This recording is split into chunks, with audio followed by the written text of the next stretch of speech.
particular technical announcements in order to be able to allow you to understand also the technology. So you may want to already take your headsets in this context. So the floor could be given to Daria.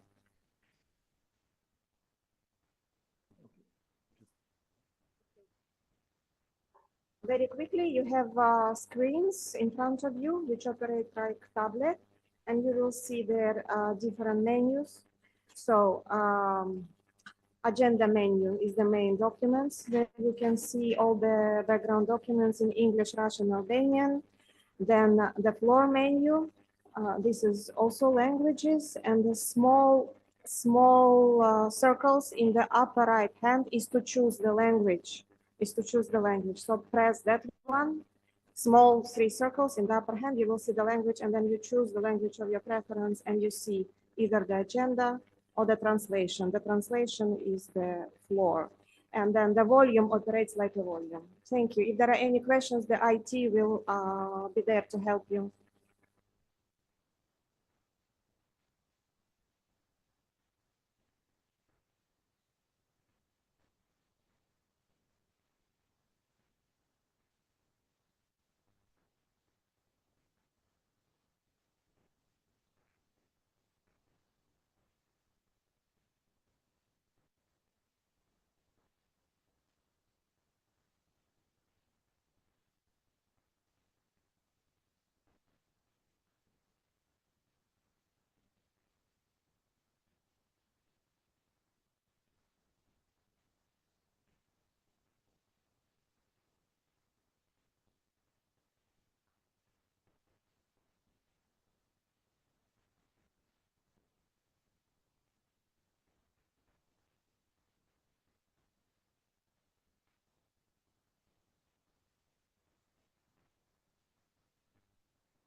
Good morning.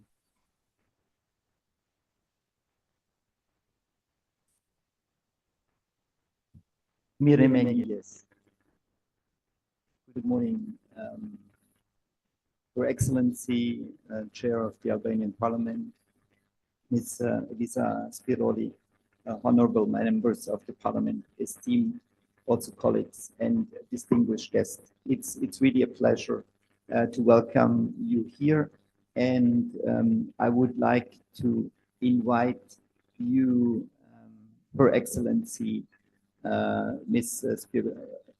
Spiropali, to take and to welcome us to this important meeting. The floor is yours.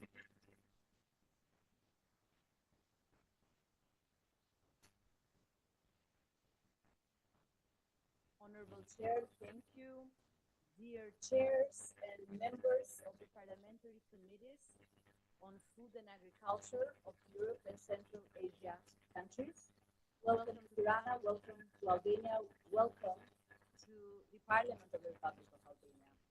Dear Mr. Kulumbi, dear members of Parliament, I feel honored to address this important meeting and truly appreciate the fact that you decided to discuss these crucial issues in the Parliament of Albania.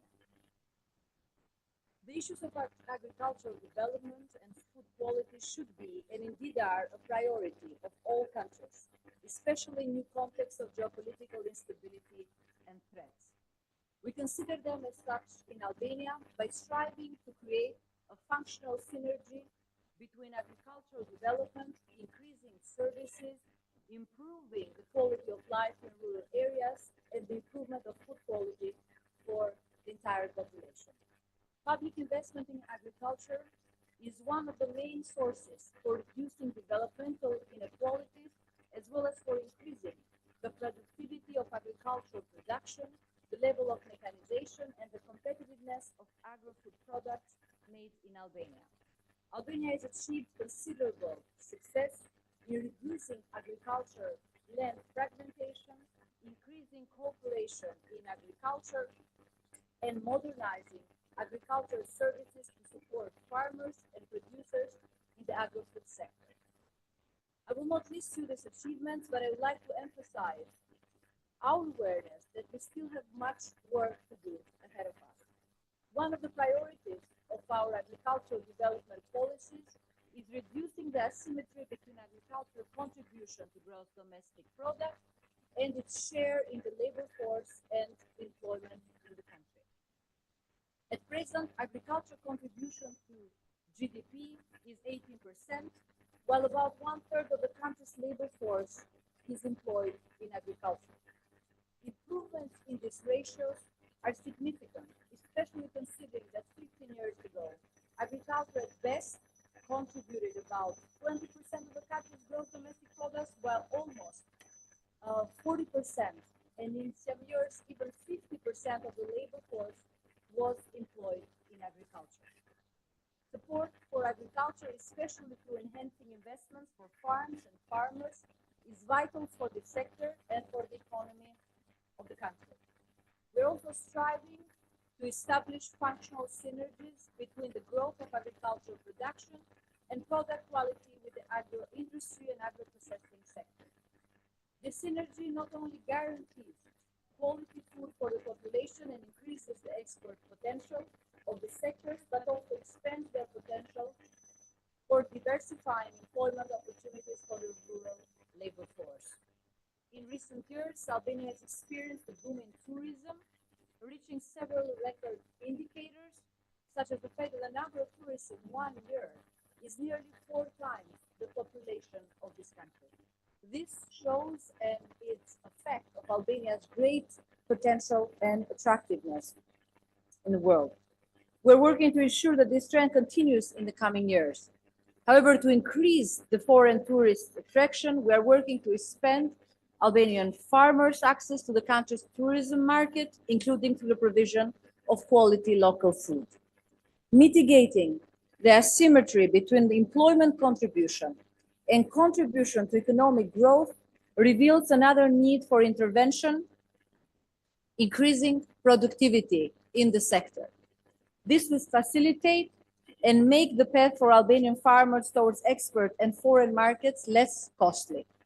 We are expanding support through subsidies as an incentive for increasing cooperation, developing the economy of scale, enhancing productivity, competitiveness, and food security.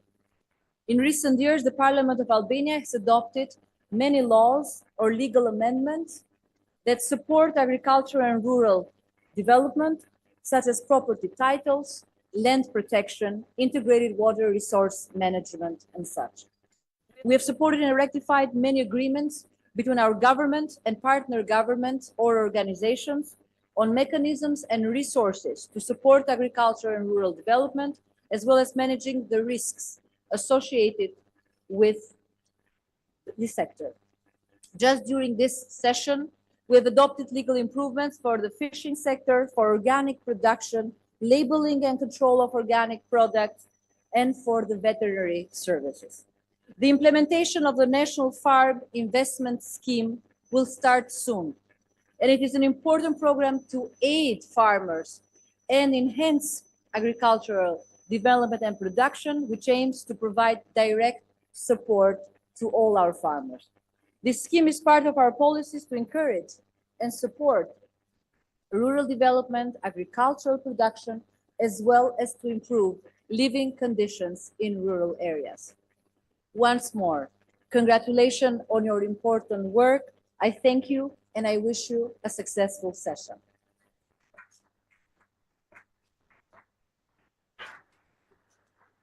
Parliamentary, Your Excellency Spiro Pali, very much appreciate your outlining and welcoming us to this important also meeting. It's really an honor and a pleasure to welcome you also on behalf of the FAO Regional Office for Europe and Central Asia for this vital meeting on the transformation of our agri-food system. So again, Faleminderit, Her Excellency, for this introduction.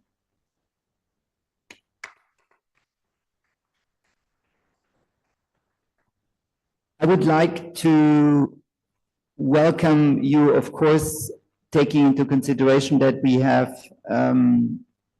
22 countries across the region who have made the efforts to join us here in Albania. And I would like to emphasize that your presence demonstrates the significance of the challenge we are tackling and your commitment to advancing sustainable agriculture is also deeply appreciated.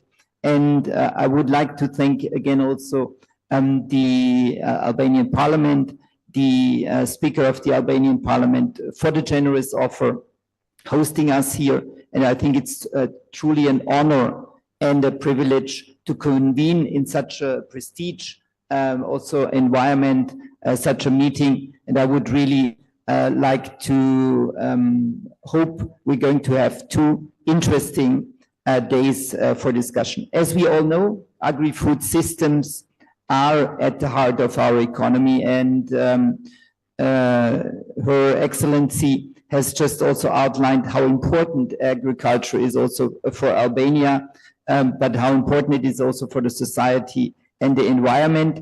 And this is very much also linked, of course, to our health, the resilience of our ecosystem, and our ability to face also the global challenges.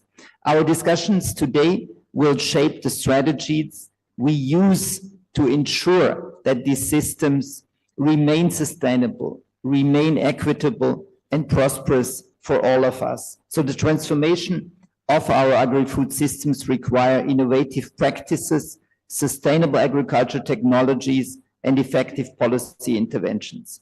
It is really vital that we as the legislators, that you as the legislators continuously engage with the farmers, producers, and communities to ensure that the policies reflect their needs and are driven by the practical, on-the-ground realities.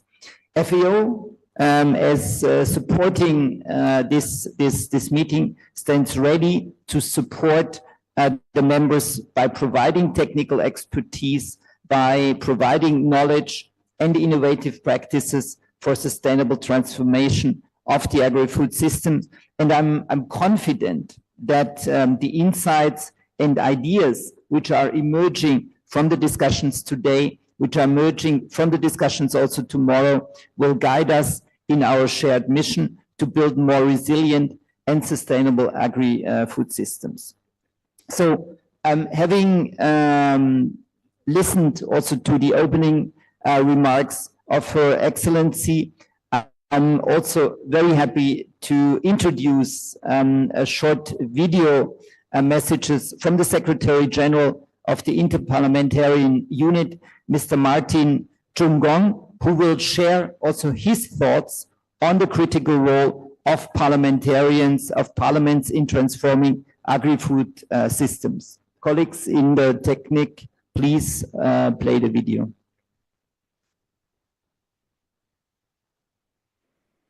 Madam Speaker, honorable members of Parliament, FAO representatives, ladies and gentlemen, it is a great honor to address you at the opening of this important regional summit.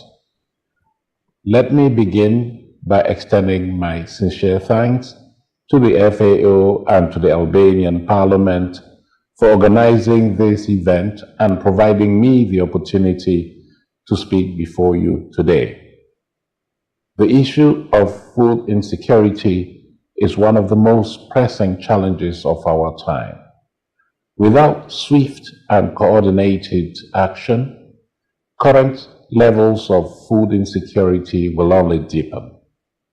We are all witnessing the devastating impacts of conflicts, climate shocks, and economic challenges which disproportionately affect the most vulnerable and threaten to reverse decades of hard-won progress.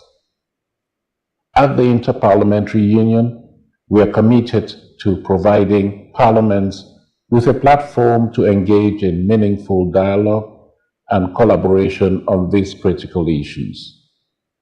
Through our work, it has become clear that there is an important need to scale up strategic investment in long-term resilience and to support the transformation to sustainable agri-food systems.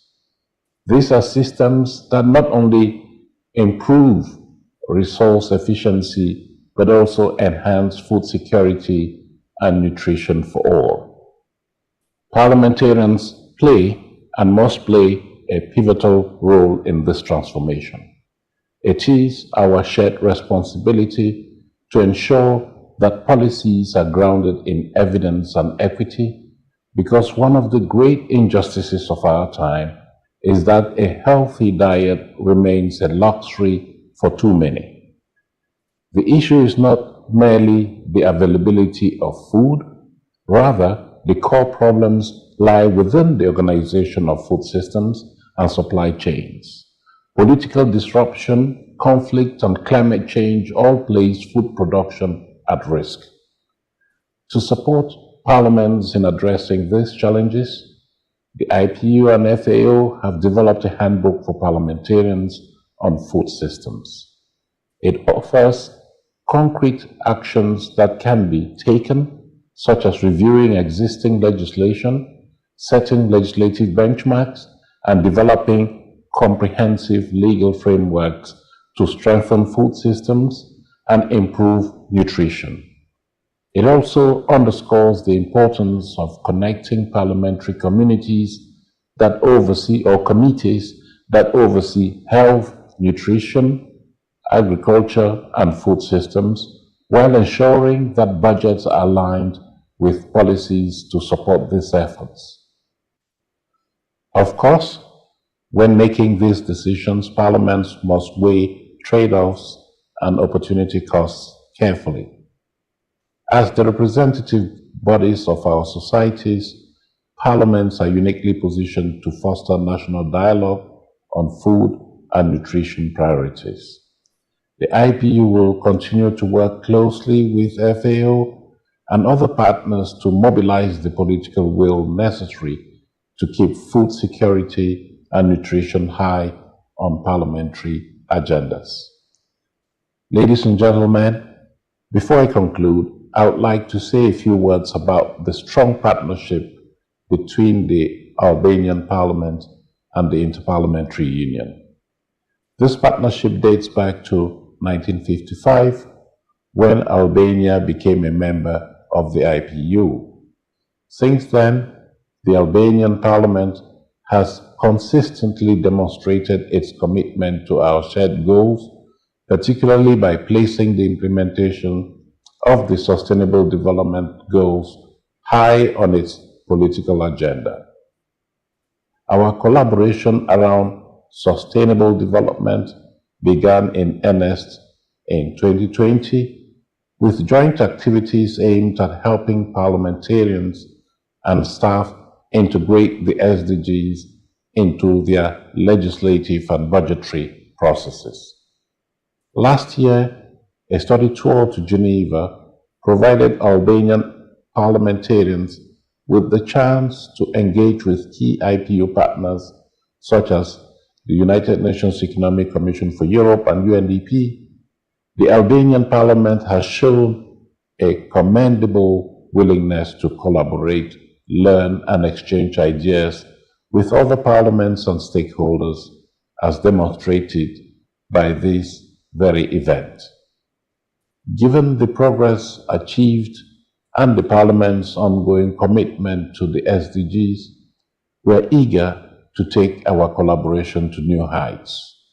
The Interparliamentary Union stands ready to provide further guidance, expertise, and technical assistance to ensure the comprehensive and coherent implementation of the SDGs. In the coming months, the IPU will launch a toolkit designed to help Parliament conduct legislative scrutiny through an SDG lens. We encourage the Albanian Parliament, along with others, to make full use of this tool to advance their work on agri-food systems, ensuring that legislation is fully aligned with the SDGs and contributes to a sustainable transformation.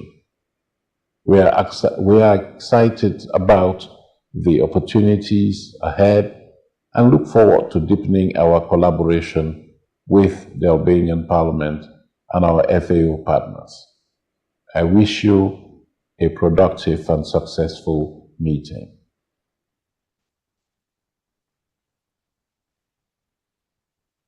Thank you very much for these insightful words of Mr. Jungong. I'm particularly also pleased how the connection to the Albanian Parliament has been also mentioned from his side.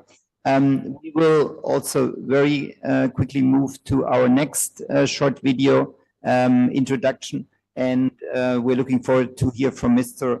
Viro Elgutsu, the Assistant Director General of FAO and Regional Representative for Europe and Central Asia, who will provide also a short perspective for this important event. Could I ask the technician to play the next video? Thank you. Excellencies, members of the Parliament, distinguished guests. It is my honor to welcome you to this meeting, the first meeting of the chairs of the national parliamentary committees in our region, and I would like to use this opportunity to express the words of appreciation to all of you, and specifically to our Albanian colleagues who are hosting this meeting. Why parliaments?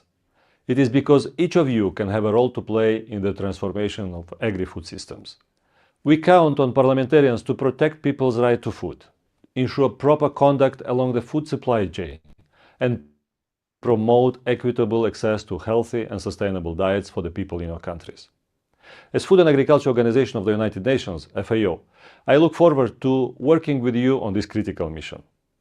The term agri-food systems, as you know, refers to the entire range of activities and actors involved in the production, processing, distribution, consumption, and disposal of food and agricultural products. These complex systems include agriculture, of course, but also environmental sustainability, economic growth, and social well-being. Climate change, biodiversity loss, COVID-19, and the war in Ukraine have seriously impacted the transformation of agri-food systems in our region. To achieve the Sustainable Development Goals by 2030, we must work together on a number of directions. We must create coherent policies and programs. We must increase finance and investments in line with national priorities and requirements, and we must ensure greater collaboration among sectors. Many stakeholders must be involved, of course, including governments, development partners, United Nations agencies, and members of civil society and the private sector. While governments are critical for implementation, it is you, the parliamentarians, who are uniquely positioned to ensure that sustainable agri-food systems transformation is a priority in national agendas. You have an important role to play in supporting policy adoption, establishing legislative and regulatory frameworks, allocating needed resources, and fostering policy coordination across sectors and agencies.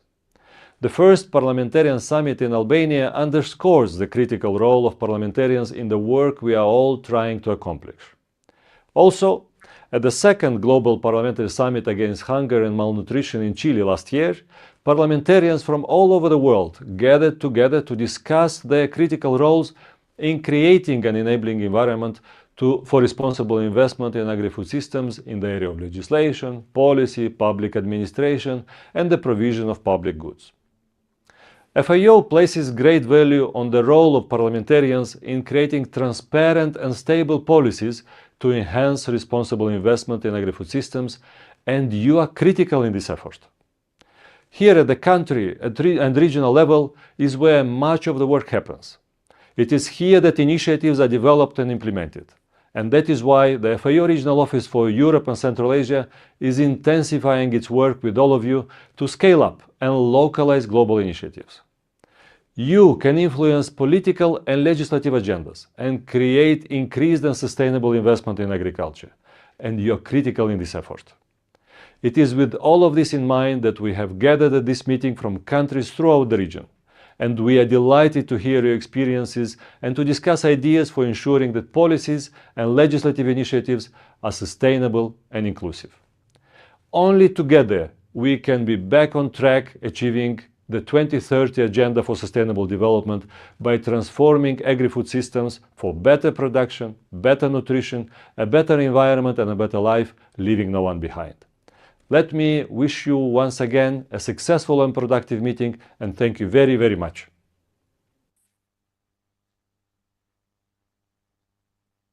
Thank you very much also for this inspiring word of Mr. Gutu. I would like in this case to close, in fact, this opening session. And again, also thank you very much, Her Excellency Spiro Pali, for her introduction word, Mr. Jungong and Mr. Gutu for setting, in this case, also the scene. So thank you very much. And we are looking forward to further debate. Thank you.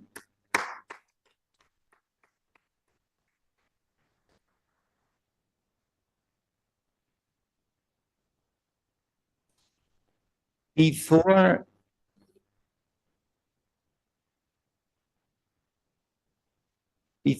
we are moving to the first plenary session, allow me in this case to give you a very short overview of the agenda, and in this case also the meeting structure. We will begin right now with the first high-level plenary session, the urgency and the opportunities of the agri-food system transformation. And this session is going to be moderated by my honorable colleague, Jean-Léonard Touardi. He's the special coordinator for the Parliamentary Network in FAO. After this session, we're going to have for a short coffee break. I'm sure you're looking also forward to this one. And then at 11:15, we will dive into an interactive panel discussion, which is focusing on national legislation and policies. And we're going to start in this case with Albania and Croatia. Unfortunately, Portugal, who was also supposed to be on the panel, they missed this morning the plane, but nevertheless, we will use the opportunity then to have, of course, also an engaged discussion with you in the plenary. We are concluding, in fact, then the morning after this interactive panel discussion with a brief guidance note on how we are working further with the modalities, where we will particularly then explain how the afternoon with the breakout sessions is going to work. And as you were able to see from also the information note, the breakout sessions this afternoon are going to be organized in the nearby hotel Plaza in terms of being able to work in the different groups. And we will go a bit into the details how this then is also going to work. We are going to have lunch also in the Hotel Plaza. We will guide you also then there. And this, of course, gives the opportunity to further discuss any issues during the morning. And then in the afternoon, we are staying in the Plaza Hotel with the breakout sessions in smaller groups, which will explore specific topics such as promoting sustainable and resilient agri-food systems, as well as, of course, also parliamentary actions for progressive realization. Once we are finalizing then the breakout groups in the parliament, we are coming then back to the main square of the parliament, where the buses are going to wait for us to bring us to the reception, which generously is hosted again also by the parliament. And with that, we are going to close the first day. Just a very quick information also then for the second day. We are starting then again also here in the parliament, but we will provide further information in this context then towards the end of the day. I don't want to take now much more of the time and would like to hand over the floor to Jean-Leonard for moderating this first plenary session. Jean-Leonard, the floor is yours. Right. Thank you very much, Mr. Chair, Excellencies, distinguished guests. It's so important, and I'm really happy to have you here. And you made an effort to come to be together, to speak, to exchange. And this is very important. Starting this plenary session, I would like, first of all, to give the floor to my colleague, Livia Bizikova, Lead Monitoring and Governance, International Institute of Sustainable Development. She will set the scenes of the issue we will be dealing with, and then we will start our opening, our interactive session. Thank you. Livia, the floor is yours.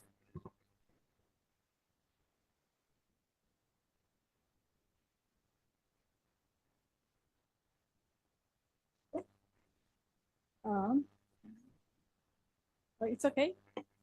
Perfect. So I just thought I come close to you. I speak from here.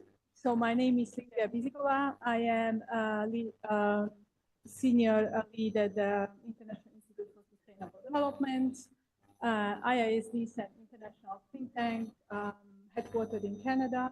So I am based in Ottawa, and we work on different aspects of food systems transformation, also on the linkages between SDGs and agriculture in this region that we've been working for FAO and also with Parliamentary for many years. And we are also working with UNEP and UNICE on state of the environment reports that we just completed last week for Uzbekistan, and now we are working with the other Central Asian countries. So in these couple of slides, I would like to provide you some practical hands-on understanding of food system transformation. What are the challenges and opportunities in this region, and what has been happening in this agenda so far and what you all as parliamentarians can do. So, why food system transformation? Oh, this is not the first slide. Okay, it is.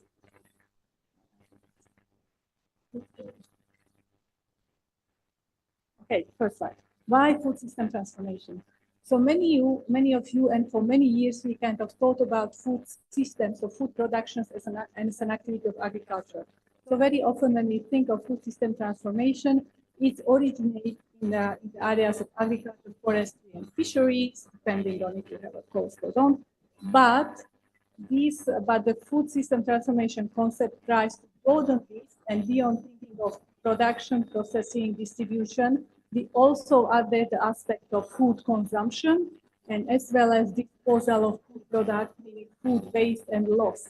So the agenda of food systems tries to look at the whole system, how the food is produced, processed and managed and eaten by the people and where the waste goes, and trying to come up with this whole system.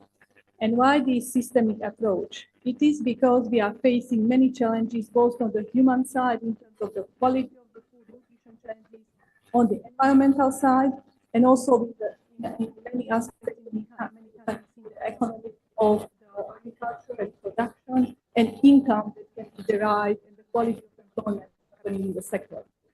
So while we design the food system as this kind of complex system, the question is then what we want to do with it. And the focus is to transform. And by transform, we mean that we try, and similar when you think of SDGs, we are trying to move away from small scale, little actions, fixing things, and hopefully things will come together, but trying to much more focus on a transformation of big changes, bold changes, ambitious changes that can deliver change in the food system to address challenges. So when you look at the, I'm not sure why this always comes up, but it's okay. So when you look at it, so this kind of diagram from FAO describes the system. So the blue part of the diagram is the usual agriculture. So this is what agriculture experts and policymakers engaged with agriculture-related ministries are focusing on. We are focusing on production, processing, delivering the food, distributing the food, and we use all kinds of inputs, labor, knowledge, technology. But the food system transformation is stored in the yellow part, which is the food security and nutrition. So the focus is how food systems can deliver food security and nutrition using that agricultural system that has been around, embedded in institutions, which include policies, regulations, but also practices, what people like to do, what people don't like to do, how much they are willing to change their behavior, and that is all embedded in the environmental system. And part of the food system transformation agenda is then to address the food security nutrition challenges, which in many countries is very closely linked to poverty reduction, but also to look at that environmental boundary that agriculture is no longer a significant contributor to water-related challenges and water pollution, lack of water. It's also contributed to water pollution, erosion, loss of biodiversity, and many environmental challenges. So it also tries to look at both in the same time while having that typical agricultural thinking in the middle. So now, where the concept of food system transformation kind of becoming much more important. So in 2020, the UN Secretary General convened a summit, which was the Food Systems Summit, which took place in New York as a part of something called Decade of Action to Achieve the SDGs.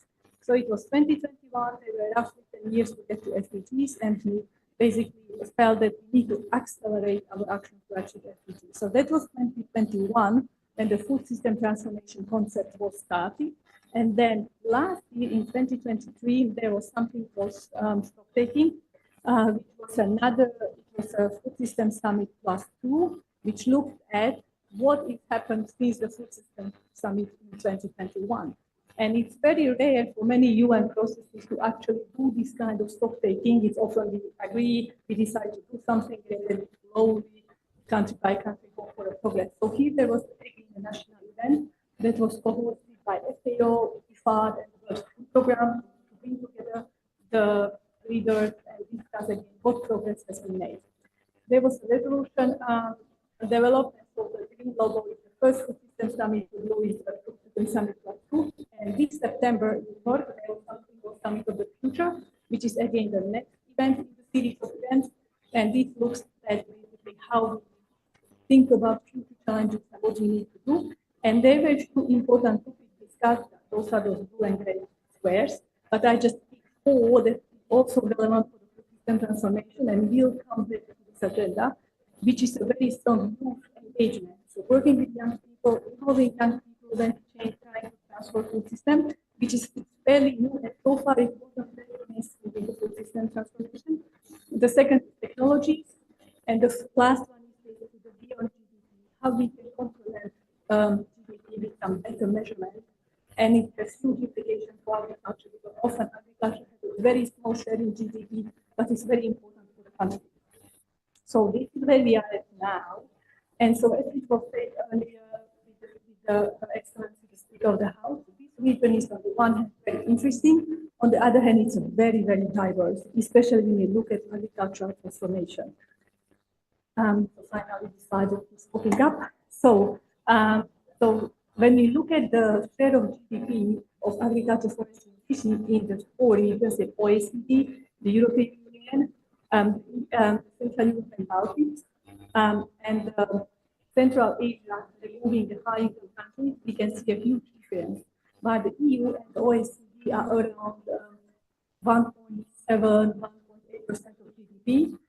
Central Europe and the Baltics are almost twice as much, and Central Asia without high-income countries is more than 4 times.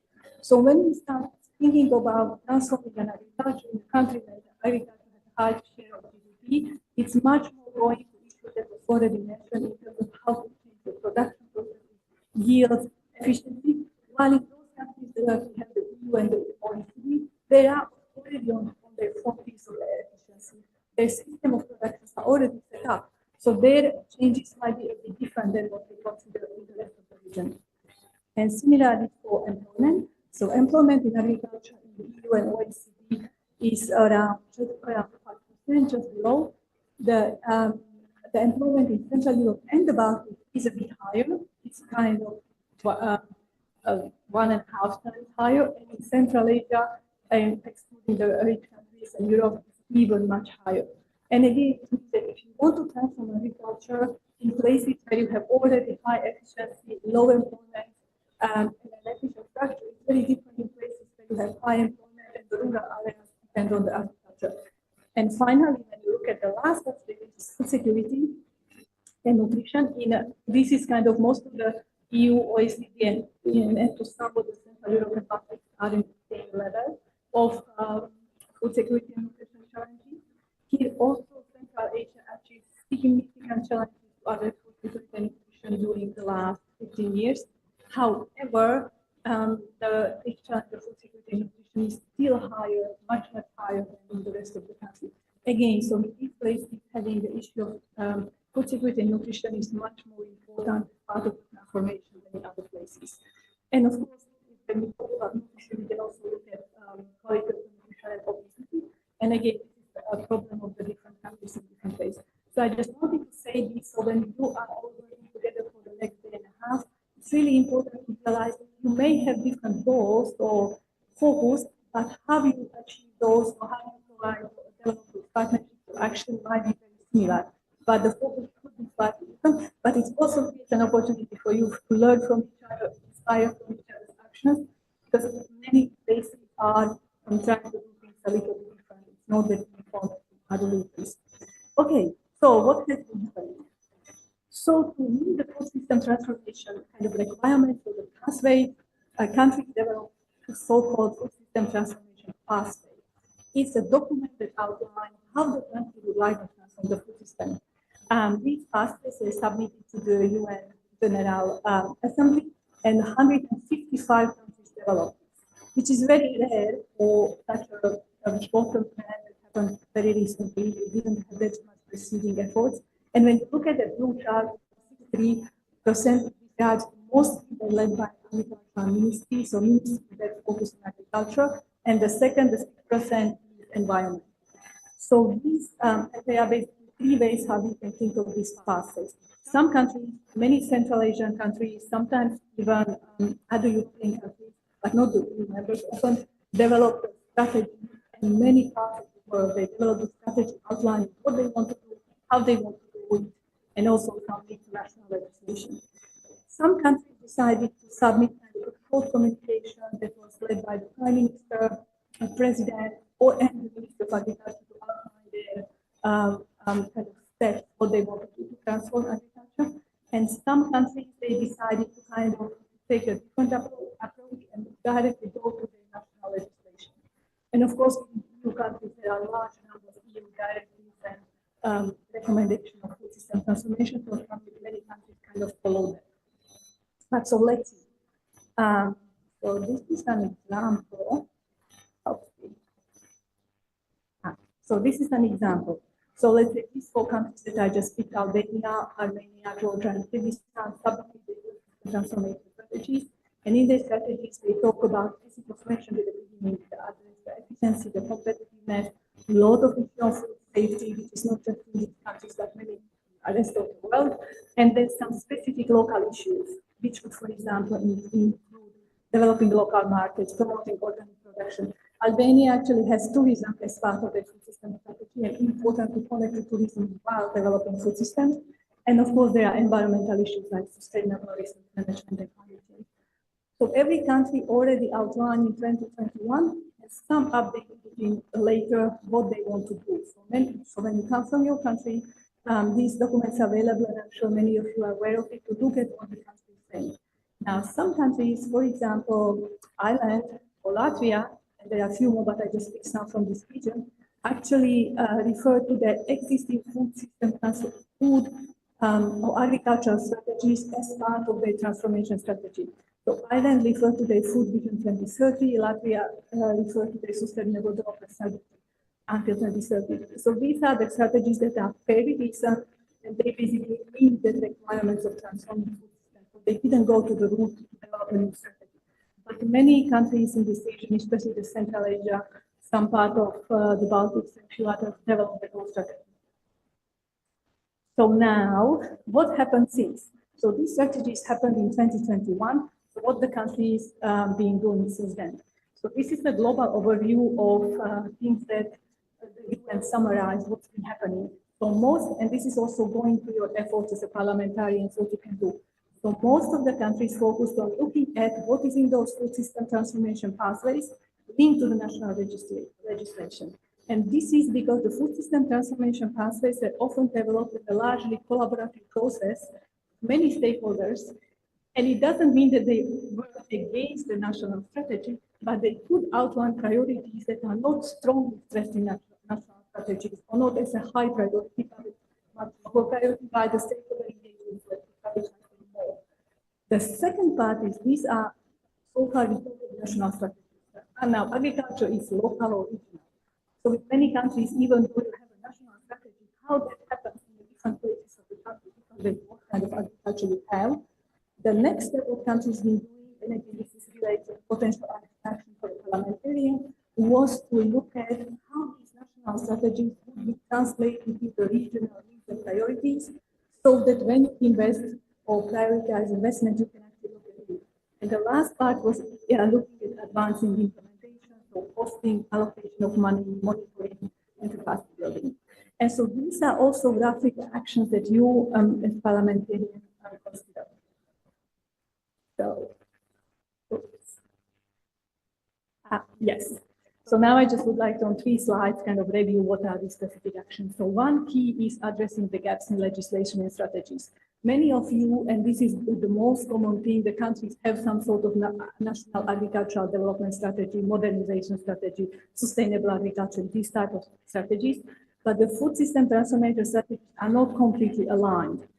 And they are not completely aligned, partly because there were many stakeholders involved, and also they're starting to take a more system perspective. So you start having their issues around health, nutrition, a lot more on environment, but you can also have a lot more on different types of trade, different types of production, like organic or regenerative agriculture and things like that, which may not be captured in the national strategy. So your opportunity or a gap as a parliamentarian would be look at this, addressing this gap in the legislation and prioritizing investments that are in the legislation, but align with the food system transformation strategy. The second part, and it's also related to not just the environment aspect, but also diet, but also how agriculture is organized. In many countries, especially the EU, the structures are somewhat settled. In Central Asia, but also in other places, you can think of different organizations, including cooperatives, SMEs, and other types of functioning to improve the efficiency and ability to develop quality products, but also think of the environment.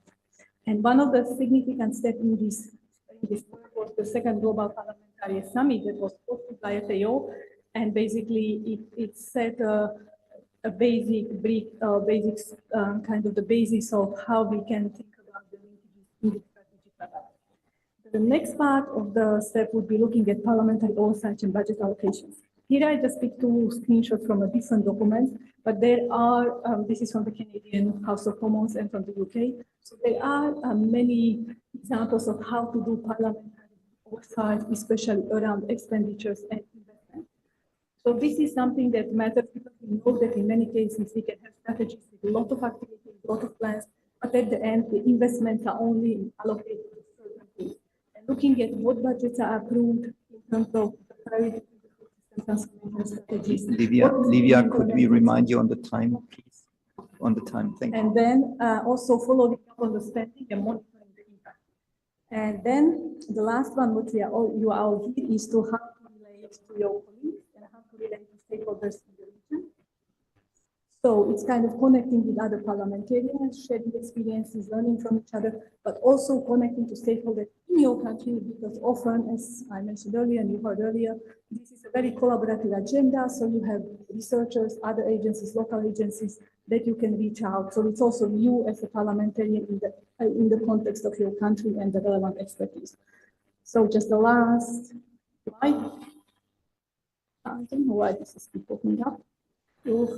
Anyhow, so I just finished. So what maybe a few takeaway messages. So one is that this is not anymore just an agricultural agenda, which means that even you don't have in-depth expertise in agricultural production, you can still meaningfully engage in the process. You can look at the aspect of nutrition, aspect of food security, education, human health, environment. So there's many ways to engage in the food system transformation. There is an important local aspect or regional aspect. We all come from region, and how this translates to the region. And there is also a strong collaborative aspect, meaning with your colleagues, with your peers, in your country, and of course, as part of the legislative assembly, looking at issues around. Livia, please, let's jump to the conclusion. Sorry. Looking around how you assess legislation and expenditures. Thank you so much.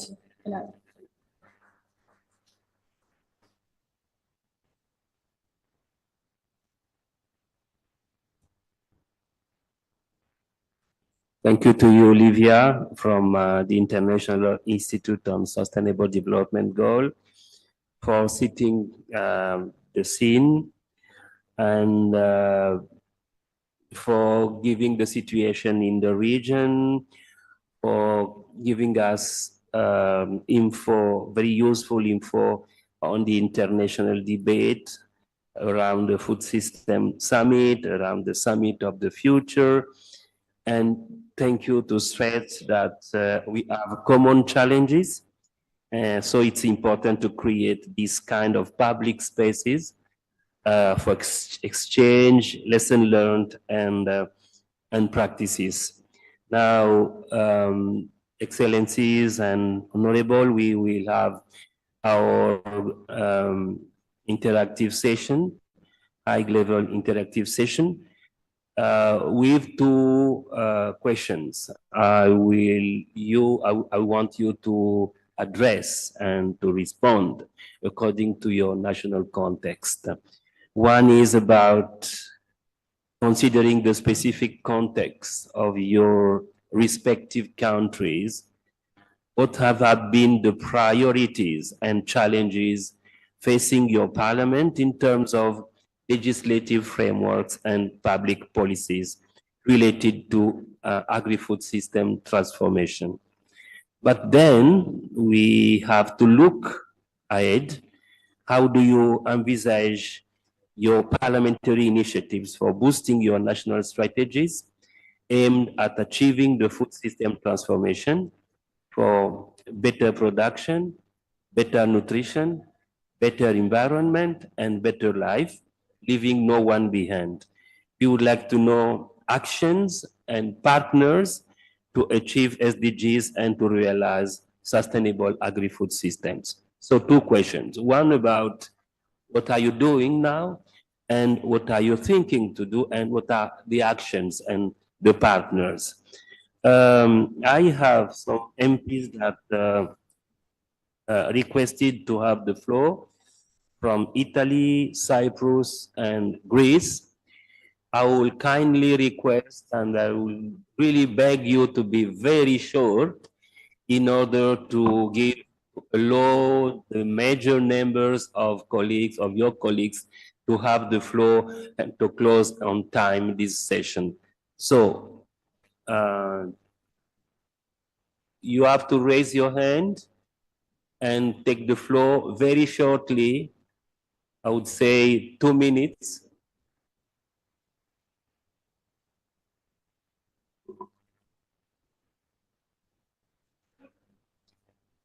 The experience of your parliament, and how would you like to go ahead on food system transformation?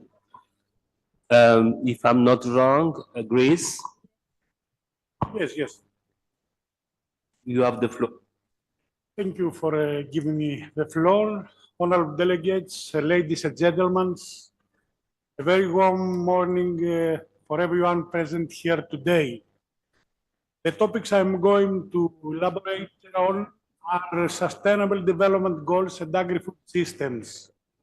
According to a report conducted by FAO Regional Office for Europe and Central Asia, in the past years, the pandemic, regional conflicts, extreme weather conditions, and natural disasters have made it more difficult to improve food security and nutrition. In my opinion, in the context of the strategic dialogue that was launched in the European Union, it is vital that we take into account the following 7 parameters to develop sustainable and resilient agri-food systems. Number 1, because of climate change, it is necessary to develop the appropriate strategies for better management of the water resources. For example, in 2023 Thessaly, the region where I'm elected, has suffered damage that amounted to 3 billion euros caused by extreme weather conditions such as floods and natural disasters, while in 2024, severe droughts afflicted the area, causing reductions in the productions of many products. Number 2, securing and enhancing farmers' income as well as prompt and fair compensations for damage caused by natural disasters. Number 3, equal environmental commitments for farmers within and beyond the European Union within the context of fair competition. Number 4, generational renewal measures in rural areas by introducing new young farmers and their training to sustainability programs. Number 5, use of biotechnology for the development of crops resilient to climate change and the strengthening of the organic crops.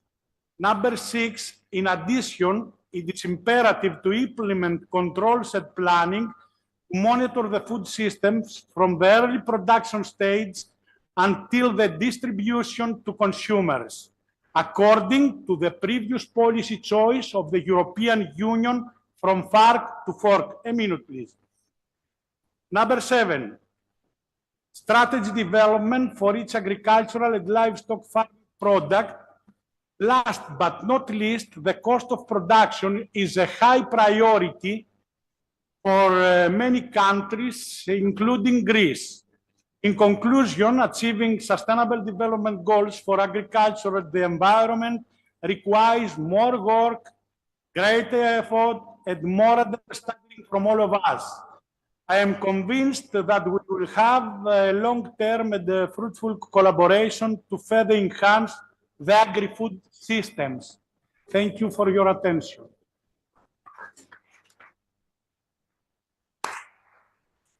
Thank you very much for your very concrete speech with precise points, stressing a lot of issue of interest of many countries dealing about water, about biotechnology, about fair competition, and so on. So rich element you introduced in our debate.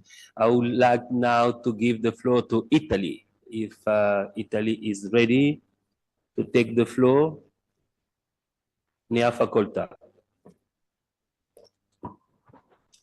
Grazie Presidente, onorevoli colleghi, è per me un onore prendere la parola in questo incontro che si inserisce in una fitta rete di confronti e di dibattiti sui sistemi agroalimentari e in particolare sul ruolo che i parlamenti nazionali hanno nel processo di transizione dei sistemi agroalimentari verso gli obiettivi di sostenibilità e di competitività.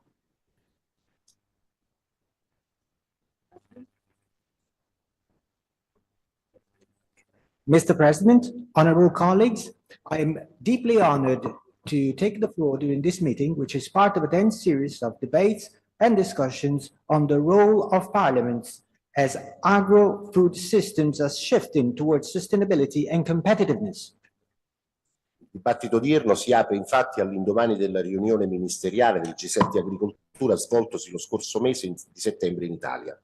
The World Food Forum della FAO, conclusosi pochi giorni fa a Roma, in occasione del quale è stata celebrata la Giornata Mondiale dell'Alimentazione, che ha posto ancora una volta al centro dell'attenzione il tema della sicurezza alimentare.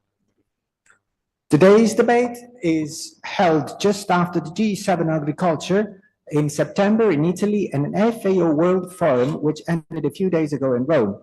This meeting once again focused on food security. La vastità delle tematiche che si affrontano in questi giorni testimoniano sempre più quanto l'agricoltura e il suo futuro abbiano assunto una dimensione di portata globale. Come è noto, i sistemi agroalimentari sono estremamente vulnerabili e subiscono la pressione di fattori esterni quali i cambiamenti climatici, le guerre, gli elevati costi dell'energia.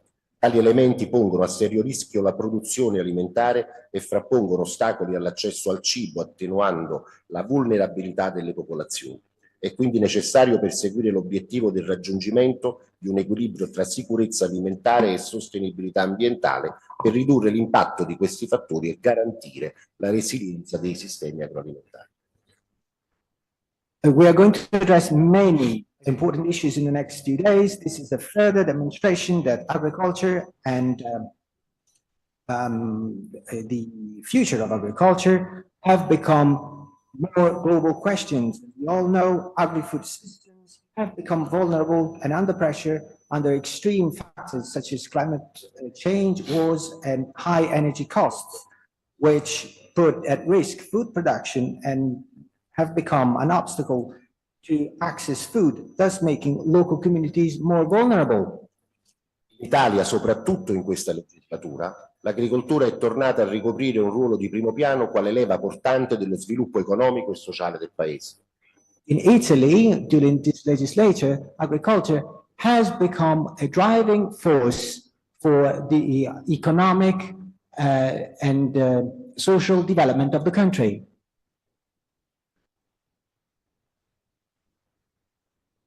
La politica agricola italiana in questi ultimi anni si è fondata su alcuni principi cardini: ricambio generazionale, tutela del reddito agricolo, reciprocità, promozione del patrimonio agroalimentare nazionale, tutela della biodiversità, promozione delle pratiche agricole sostenibili e non da ultimo sovranità alimentare.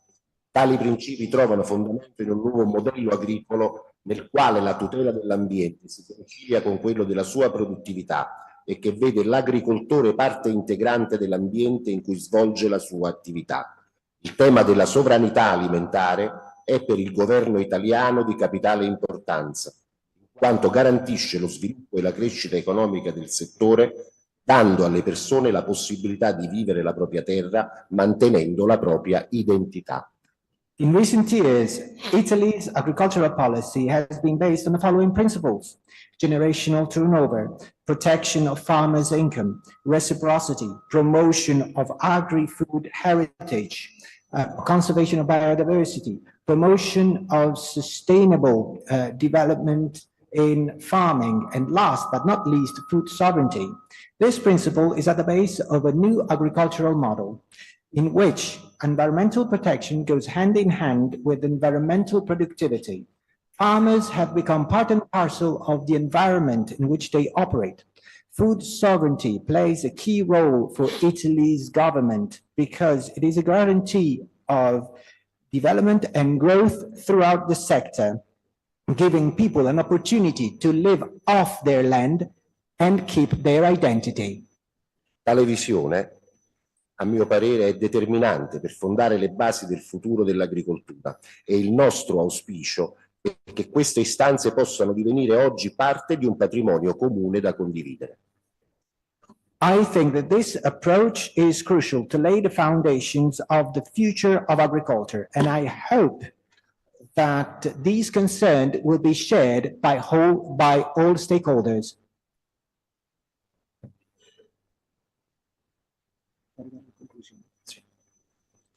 Allora facciamo l'11.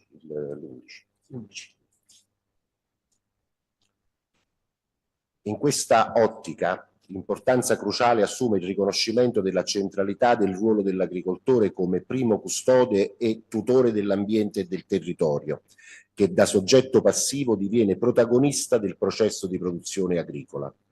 La legge numero 24 del 2024, approvata di recente dal Parlamento italiano, è volta proprio a valorizzare il ruolo dell'agricoltore non solo come manutentore, ma anche come tutore dell'ambiente che con la sua attività concorre alla protezione del territorio dagli effetti dell'abbandono delle attività agricole, nonché dai rischi ambientali ai quali l'attività agricola è inevitabilmente soggetta. Yeah, law number 24 of 2024 has changed the role of farmers. Farmers are no longer considered as caretakers, but they're considered as custodians of the environment in terms of land protection and protection against environmental risks. In conclusione, ritengo che per conciliare l'esigenza di tutela dell'ambiente agricolo e quella della sua produttività sull'esempio del modello agricolo italiano si debba procedere nella direzione della sostenibilità attraverso la valorizzazione delle pratiche di gestione agricolo sostenibili del suolo, idonee ad incrementare l'assorbimento del carbonio ed aumentare la produttività dello stesso suolo, a ridurre il consumo di energia nei processi agricoli e limitare gli effetti negativi dei cambiamenti climatici, così riequilibrando i processi suolo-acqua e contrastando gli effetti di inondazioni e siccità. Ricordo in proposito che a queste determinazioni è ispirato anche l'insieme delle raccomandazioni per le istituzioni dell'Unione Europea contenute nella relazione finale del dialogo strategico sul futuro dell'agricoltura in Unione Europea, intitolata Una prospettiva condivisa per l'agricoltura e l'alimentazione in Europa, presentata lo scorso settembre alla Presidente della Commissione Europea, nella quale si esprime la necessità di rivedere la politica agricola comune per accelerare la transizione dei sistemi agroalimentari verso sostenibilità, competitività e redditività per adeguarla al processo dell'allargamento dell'Unione Europea. I think that we need to strike a fair balance between sustainability and environmental protection. We need toward sustainability by strengthening sustainable policy in the management of soil. Such policies are paramount to capture more CO2, reduce energy consumption, and curtail the negative effects of climate change, including floods and droughts. I'd like to remind you that this orientation is part of and parcel of the new strategic environmental dialogue, and a report was actually given to the EU President of the Commission last September. This report is called A Shared Prospect for Farming and Food in EU. This report stresses the need to review the Common Agricultural Policy in order to speed up the transition of agri-food systems. Grazie. Thank you very much, Italy, for stressing so rich points, the role of parliamentarian, the last G7 in Italy, that has been a great international forum for discussing the agri-food system transformation, the link between conflict and food security, the role of young people, how to include biodiversity, going to a new model. And I would like to emphasize as well the centrality of the farmers. And I think that you put on the table a lot of elements for further discussion. Thank you very much, Italy. Now I would like to have the pleasure to give the floor to Cyprus. Dear colleagues, I wish to thank you for your kind invitation to address this important meeting, to commend the Albanian Parliament for its remarkable initiative. The timely topic in this meeting provides us with a valuable opportunity to exchange insights on the challenges, best practices, and future plans for transforming our agri-food systems. One of the greatest challenges Cyprus faces in this transformation is the profound impact of climate change. Our agriculture increasingly rendered by extreme weather events like prolonged droughts, intensive heat waves, which negatively affect crops yields, livestock productivity, and food security. This growing threat demands immediate and strategic action to safeguard food security and promote sustainable agricultural practices. To mitigate these adverse effects, we must adapt our agriculture practices, focusing on the following key areas: invest in research and development, enhance water management, support agro-environmental practices. The success of these efforts relies on the active environment and support of farmers, which can be achieved through empowering farmers. Compensative training programs must be provided to equip farmers with the skills to implement sustainable farming methods effectively. Cyprus has recently launched a national strategy of agriculture, which aims at promoting innovation and resilience of the agriculture sector. This strategy addresses key challenges such as climate change and water management, establishing the development model that prioritizes sustainability through target economy support.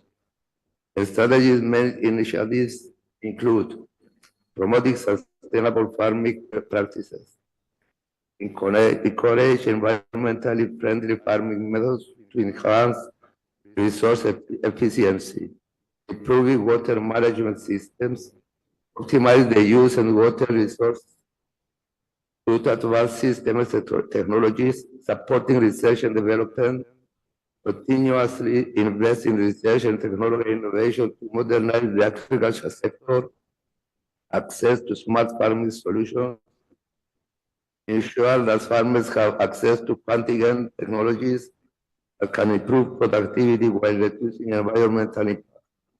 At the recent Med-9 agricultural ministerial meeting held in Cyprus, a joint statement was adopted, urging the European Commission to develop a European strategy on water management in response to increasing effects of climate change. Such initiatives reflect the shared concerns in Mediterranean countries and underscore the urgent need for collective action to address the severe consequences of climate change. I would like to highlight the pivotal role of the House Standing Committee of Agriculture and Natural Resources, over which I preside, in facilitating meaningful discussion among all relevant stakeholders, addressing farmers' concerns, supporting the executive accountable for meeting commitments, outlining our strategy and monitoring progress to ensure that these ambitious goals are met. Thank you very much.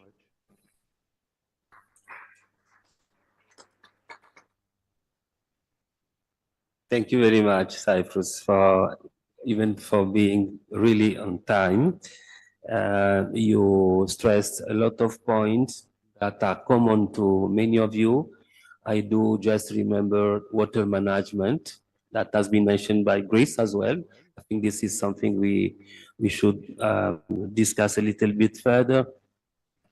You mentioned the role of small farmers. Again, how they are being impacted recently with the different crises we have, dealing with access to market, cost of their production, and so on. And the role of European Commission that has been mentioned by Italy. Italy mentioned as well the this concept of food sovereignty that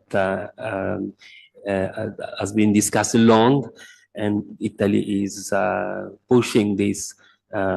So we have a lot of issues we will have to discuss even in your breakouts rooms in order to try to go further to have the solution that have been adopted in your countries. I have now the pleasure to ask to Turkey if Turkey would like to have the floor. Yes, please, Turkey, the floor is yours. Mr. Chairman, distinguished Commission chairpersons, and esteemed participants, we extend our gratitude to the Albanian Parliament for hosting the first regional meetings of the chairpersons of the Food and Agricultural Committees of the national parliaments of the Europe and the Central Asia region. And I respectfully greet all participants on behalf of my country, my parliament, my commission, and myself. At this meeting, where the state transformation and the role of parliaments, especially agricultural committees in agricultural food systems, will be discussed, we need to produce solutions to local, regional, and global problems with a global effort starting from the local level. In this context, as stated in the objectives of this important meeting, we hope to present our knowledge and the experiences without the filters and to exhibit a common effort. This transformation of agricultural food system has become a key element in ensuring the food security, the right to food, and the sustainable development. However, climate change, irregular rainfall, rising temperatures, and especially all kinds of natural and man-made disasters and the risk that will arise from the threatened implementation of sustainable agricultural policies. In this context, our duty as parliamentary representatives is to implement policies that pave the way for agricultural transformation, provide effective solutions to challenges, and make the best use of opportunities, including the digitalization and the technological innovation, and to establish an effective monitoring mechanism with a legal framework suitable for these policies. Therefore, cooperation that includes the civil society, the private sector, media, the international committee, and all stakeholders is important to create a greater impact and achieve better results. To increase the efficiency of agricultural food systems and achieve the zero hunger goal of the 2030 Sustainable Development Agenda, resilient systems must be built to withstand the risks. We can list the risks that can negatively affect the production and the distribution globally, especially in Europe and Central Asia, as follows. Internal and external migration, which has been on the agenda of regional countries for a long time. Natural disasters that can occur at any time, at anywhere in the world. Global warming and the climate crisis, which deeply affect our present and the future and require measures to be taken.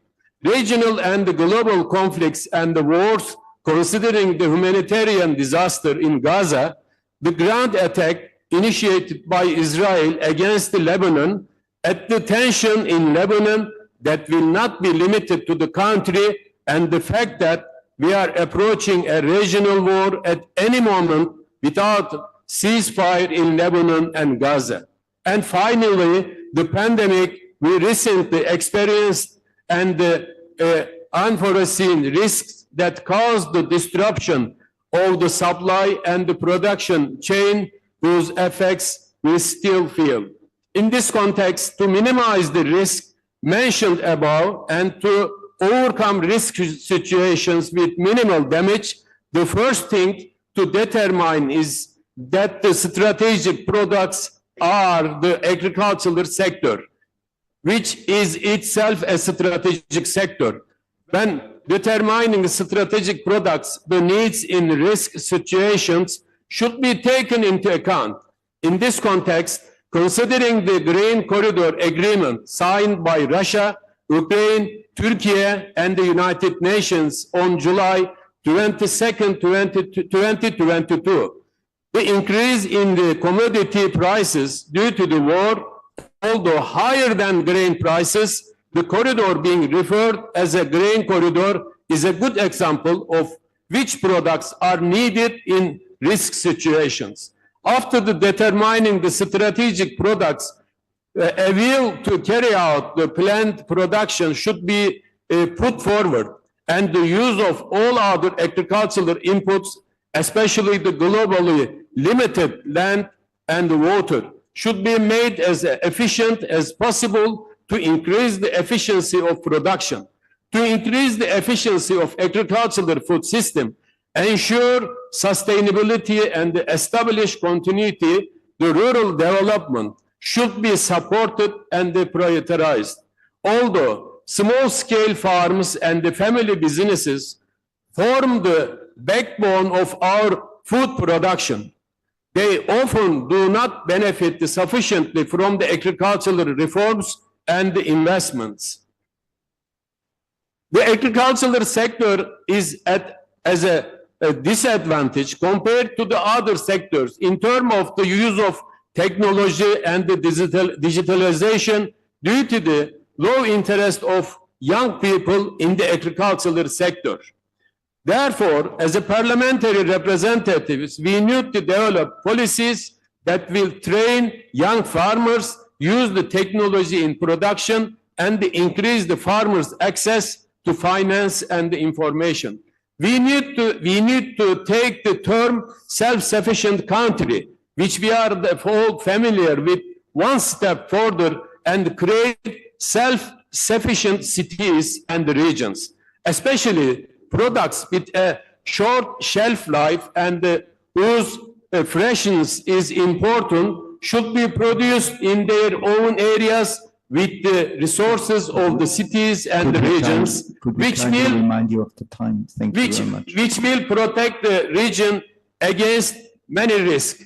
The establishment of self-sufficient cities and regions will both prevent the clustering of the population, increase the efficiency of land use, build more livable cities, and allow the country's population to spread across the country by reducing the metropolises, and will also allow cities and regions to meet their vital needs for at least certain periods in the risk situations mentioned earlier. Therefore, clustering, which brings many negatives and risks such as environmental pollution and the traffic in sectors other than agricultural sector, should be limited in the context of the principle of proportionality. One of the most important issues to be considered while carrying out all these works is the protection of the environment. It is essential to protect the environment while carrying out agricultural production. In this context, the transition to green economy will be an important step in promoting environmentally friendly agricultural practices. Thank you.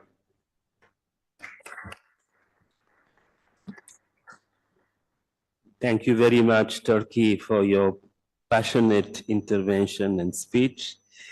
I like very much the way you have been stressing the need for concrete solution at the local, national, and global level. So you stress various issues related to national context and international context. Our duty to provide effective solution. You talked about digitalization and innovation, and the link between innovation and young people is also very interesting. Again, you stress the role of small-scale farmers and the young farmers. I think that those are issues that may be a part of your discussion this afternoon during the breakout sessions. I would like to give the floor to Italy. I beg you to really be very brief because we are running to the coffee break. Thank you, Italy. The floor is yours. Of course, coffee break is the priority, obviously, but I wish only to add something to what my friend and Italian colleague Marco Cerreto said before in his speech. We have to start from the achievement that there are many agricultures, not just one agriculture in the world, and many ways to do agriculture, but all we have one goal, which is work for more sustainable agriculture and fighting starvation. We do not start at the same level of knowledge about that, but we have different approaches to the matters, and the role of this meeting should be also the one to discuss them and find out a strategy. In our opinion, the way should be produce more and better rather than stop producing. Even with new technologies, such a new breeding technology, without radical ideology, which are leading Europe into the desert. There are nothing green in the desert. Thank you very much.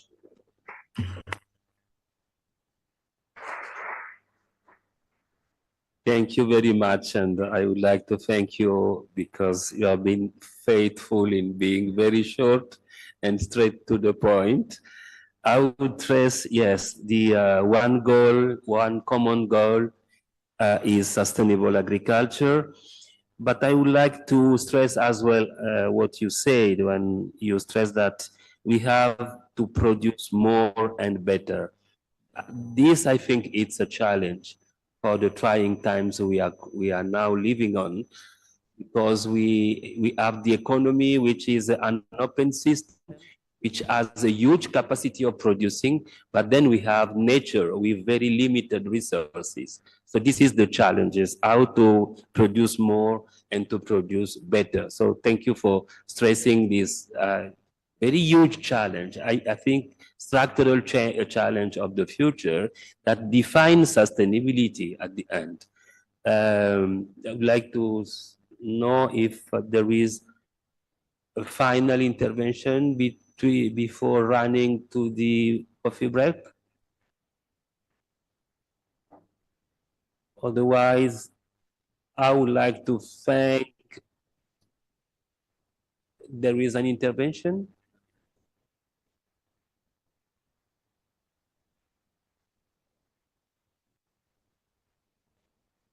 What is the country?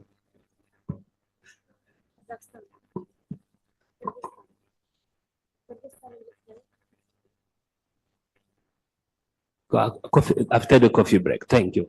I would like to thank all of you, the speakers of this session. It has been a very rich session. We have already many key inputs for our further discussion. And thanks a lot, and looking forward to keep on discussing on this issue. Thanks a lot, and thanks to Livia for her presentation at the beginning. We will come back for the coffee break at 11:15. 11:15 will be the coming back for the coffee break. Thank you.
Io il bravo, ma se puoi percepire, davvero.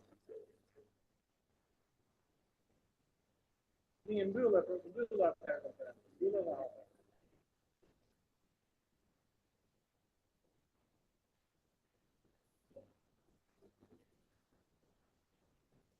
come a voto presenta la bucata.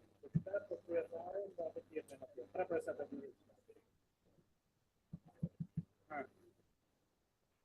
Oh, Bühler conferenza, Bühler, Bühler. Tagliano Bühler conferenza. Lì dovrebbe farlo qui, stato in mezzo.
Yeah.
Kurgusal.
Are we all back from the coffee break? Are your neighbors missing?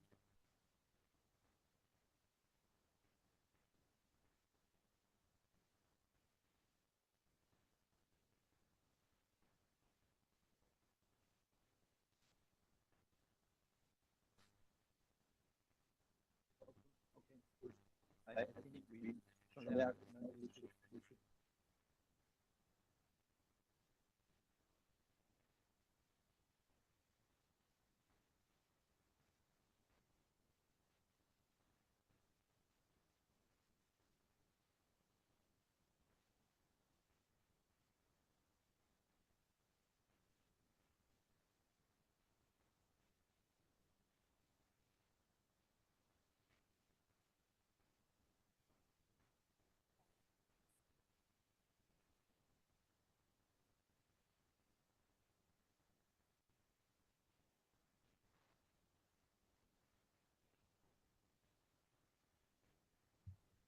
We may start our sessions.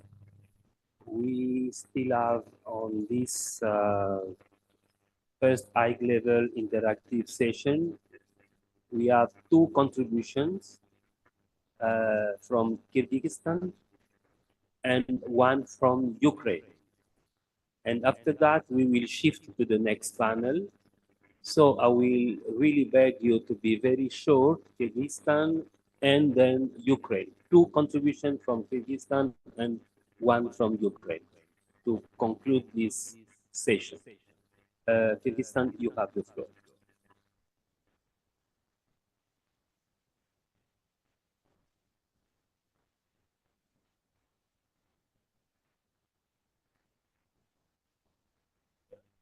You have the floor.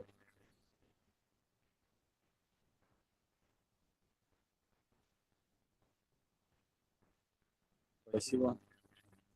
Уважаемые коллеги, добрый день. Во-первых, позвольте выразить благодарность продовольственной и сельскохозяйственной организации ООН за приглашение принять участие в первом региональном совещании представителей и членов комитета по вопросам продовольственной и сельскохозяйственной национальных парламентов в Европе и Центральной Азии, а также поблагодарить парламент Республики Албании за столь высокий уровень приема и организации данного мероприятия. Сегодня я хотел бы обсудить важнейшие роли агропродовольственных систем Кыргызской Республики на мировом рынке. Сельское хозяйство является краеугольным камнем экономики нашей страны и играет критические роли обеспечения продовольственной безопасности, создания рабочих мест и развития экспорта. Сельское хозяйство в Кыргызстане составляет значительную долю валового внутреннего продукта, ВВП около 15-20%, более 40% трудоспособного населения занято в этом секторе, что делает его не только экономически важным, но социально значимым. Сельское хозяйство обеспечивает продовольственную безопасность, что особенно актуально в условиях глобальных кризисов и изменений климата. Кыргызстан имеет значительный потенциал для экспорта аграрной продукции. Среди основных экспортируемых товаров можно выделить орехи. Кыргызстан является одним из ведущих производителей критических орехов в Центральной Азии. Экспорт орехов обеспечивает значительные поступления в бюджет страны и способствует развитию местных сообществ. Fruits and vegetables. The country is famous for its variety of fruits and vegetables, especially apples, apricots, peaches, and potatoes. These products are in high demand in both domestic and foreign markets, including Russia, Kazakhstan, and Middle East countries. Meat and dairy products. The quality of Kyrgyz meat, especially mutton and goat meat, as well as dairy products, is highly valued in the markets of neighboring countries. The development of meat and dairy farming opens up new export opportunities. Sustainable development of agri-food system is an important aspect for Kyrgyzstan, given its unique natural conditions. The country has great resources for the production of ecologically clean and organic products. The use of traditional agricultural practices such as crop rotation and organic fertilizers can increase the quality of products and improve their competitiveness in the international market. According to recent studies, the increasing demand for organic products in the world opens new opportunities for Kyrgyz producers. Export of organic products can become one of the drivers of economic growth. Introduction of modern technologies in the agricultural sector is a key factor that can significantly increase productivity and competitiveness. In recent years, there has been a growing interest in agri-technology in Kyrgyzstan. Digitalization using digital platforms for agribusiness management, field condition monitoring, and yield forecasting can help farmers make more informed decisions. Genetic technologies, innovations in plant and animal breeding can significantly improve crop sustainability and livestock productivity. Innovative approaches to irrigation, the development and implementation of drip irrigation systems and other efficient water management methods can help to cope with the problems of water scarcity, which is relevant in many regions of the country. Despite significant potential, agri-food systems in Kyrgyzstan face a number of serious challenges, such as climate change. Changes in climate conditions, such as droughts and floods, have a negative impact on agriculture production. It is important to develop adaptation strategies and adopt sustainable agricultural practices. Lack of knowledge and technology. Many farmers lack access to modern technology and knowledge, which limits their ability to effectively manage production. Taking into account all of the above-mentioned aspects, agri-food systems of Kyrgyzstan have great prospects for growth and development. Important directions may become increased access to international markets, establishment of trade agreements and participation in international exhibitions will help increase the visibility of Kyrgyz products. Support for local producers.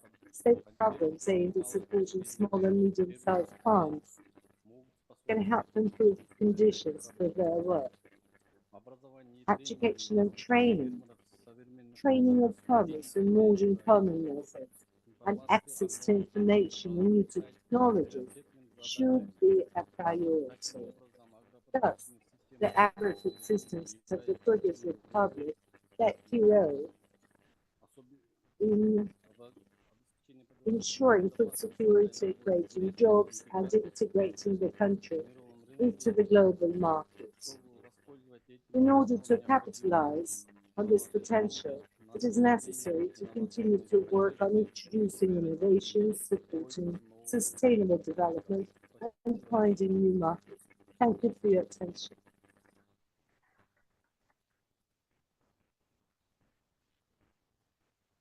Very much for your intervention. A lot of issues that might be of interest of your colleagues. Just noted the link between food security, job creation, and development, and the social significance of food security in your country, and then the emphasis you put on the organic products that are increasing the quality of your product and being a factor of export outside your country. Again, the issue of water management and the introduction of technology that brings to best productivity and competitiveness.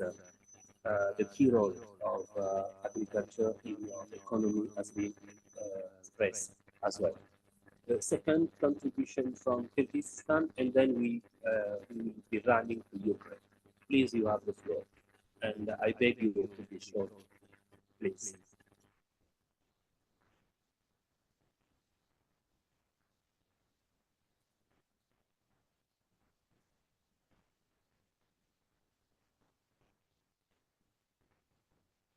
I've been told that we have two contributions from Kyrgyzstan. You have the floor.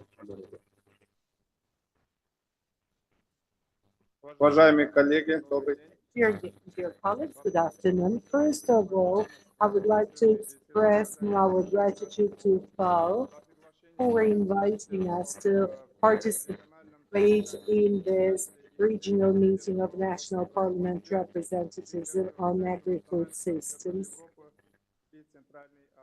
from Central Europe and from Europe and Central Asia. And I would like to thank the Parliament of the Republic of Albania for this high level of organization of this event. Today, I would like to mention one very important topic, the role of agri-food systems of Ukraine in the international market. Agri-market is the basis of the economy of our country. It ensures not only food security, but significantly contributes to the economic potential. And the economy, agriculture plays very important role in the creation of new jobs and prosperity of local population. About 40% of Kazakhstan is working in agriculture, which means that this is an important source of social stability. Kazakhstan has very important natural resources, which enables to produce organic and high quality agricultural products. We produce meat, which is in high demand at the international market, and also fruit and vegetables, apples, walnuts, and honey. They are of high demand at the international markets as well. And due to unique ecosystems and traditions of sustainable agriculture, we can become an important player in the market of organic food. And more countries prefer organic products, and our country can satisfy this growing demand. Agriculture of our country is oriented at growing fruit without pesticides and chemical fertilizers, which is in line with the demands of the sustainable agriculture. And this makes our products attractive for consumers in Europe and Asia. And the main areas of export of our products, of agricultural products, is our CIS countries, Asia and Middle East. Our closest neighbors as Russia, Kazakhstan are our traditional partners. We need to meet the standards of quality and security. Asia and Middle East potential markets for us, they're potential markets for us, and demand for organic food there is growing constantly. And strengthening the economic links with these countries, our country is closely integrating into international markets.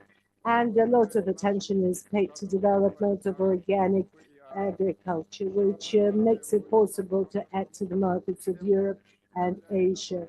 And also possibility of developing rural tourism, which makes it possible to promote local products at international markets through direct contacts. Investments into this sector can help not only to increase the export of agricultural products, but also to contribute to socio-economic development of the region. To strengthen our positions at the international markets, we need to develop innovations in agricultural sector to improve training programs for the farmers, to increase the quality standards and mechanisms of support of farmers, and to improve access to new technologies and information, and also to attract investments into this sector. The success of our country will depend on how we shall address these challenges and how we shall adapt to the changing conditions of the global market. Special attention should be paid to the sustainability of agricultural systems, which is especially crucial in conditions of climate change and water-saving technologies. Organic farming and forestry will also help us not only to increase the yield, but to preserve our resources for the future generations. We have very rich heritage, and development of agricultural sector can become the key factor for our success at the international market. And the most important, we should use our advantages, such as rich natural resources and hardworking population, so that agricultural systems of our country have become successful, and in such a way we can get integrated into food chains and to improve the quality of life of our people and competitiveness of our country at the international market. And in conclusion, I would like to say that agri-food systems play a very important role in our country, not only with supplying food, but also strengthening its positions at the international markets. And we need to continue our efforts to make agriculture as the powerful driver of growth for our country. Thank you for your attention.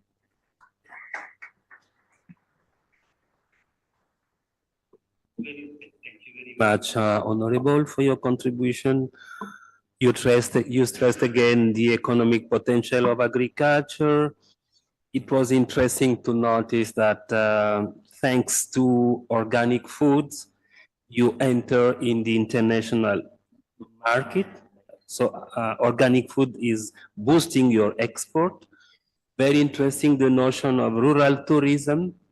I think this is very important. You can exchange with your Italian colleagues on that. The rural tourism as a socio-economic help and sustain and support to local farmers. The challenge of us attracting investment and the capacity of addressing the changing condition of the global market. Thank you very much to both of you, Honorable from Kyrgyzstan. Let's move to the next speaker, which is Ukraine. Ukraine is ready. Thank you, Honorable, for taking the floor. You have 3 minutes, and I give you the floor.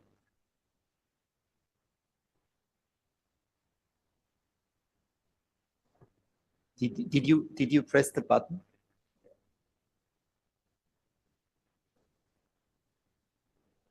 Just one second until they give you the floor.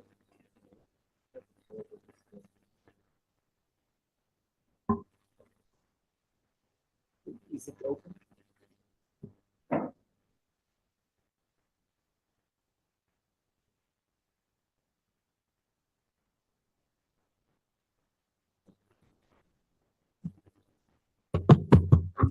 Okay.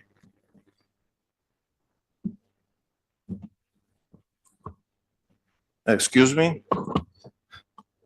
Dear colleagues, today we gathered to discuss the critical challenges the agricultural sector of Europe is faced with, and I want to tell about the situation of the agricultural sector of Ukraine in the context of war. Food systems transformation is not just a matter of economics. It is a matter of our survival, and it is particularly challenging in the context of the ongoing military actions in our country. What the difficulties of Ukrainian farmers? Agrarians of Ukraine is facing a number of serious problems that make complicated the sustainable transformation of the agri-food systems.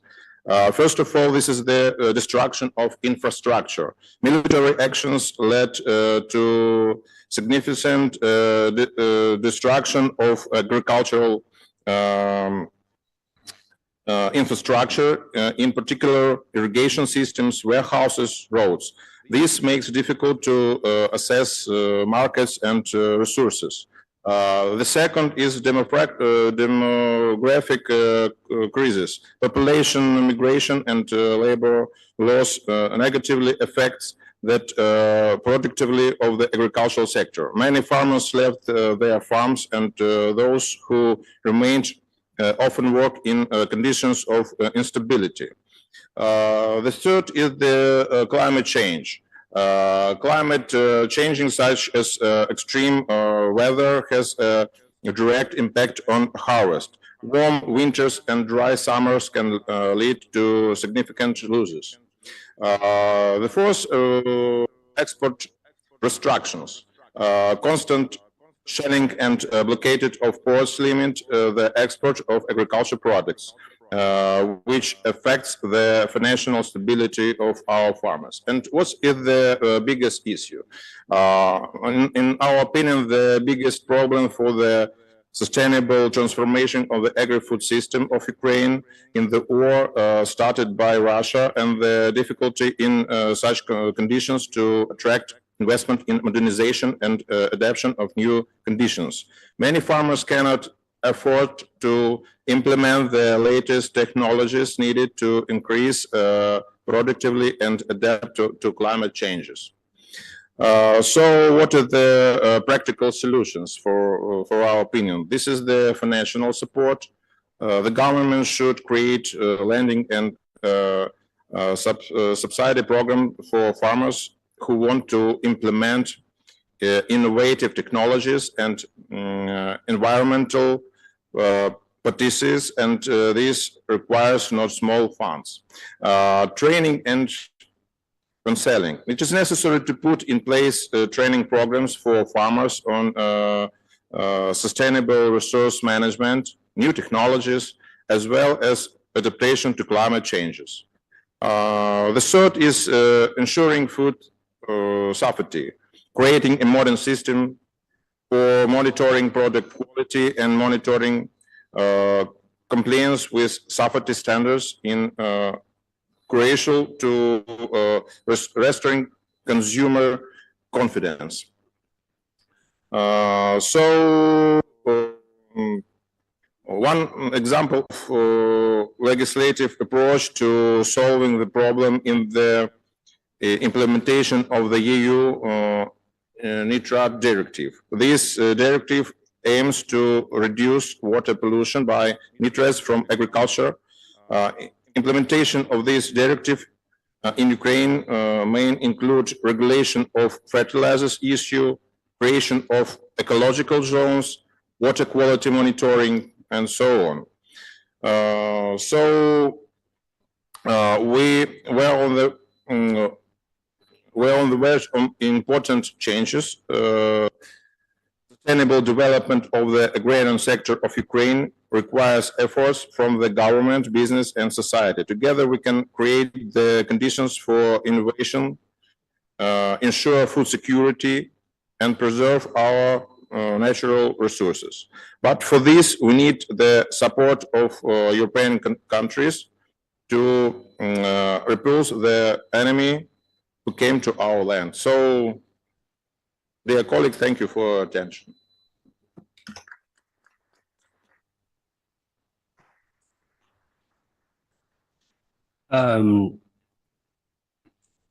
Thank you very much, Ukraine, for giving to this audience your own perspective on the situation of your country.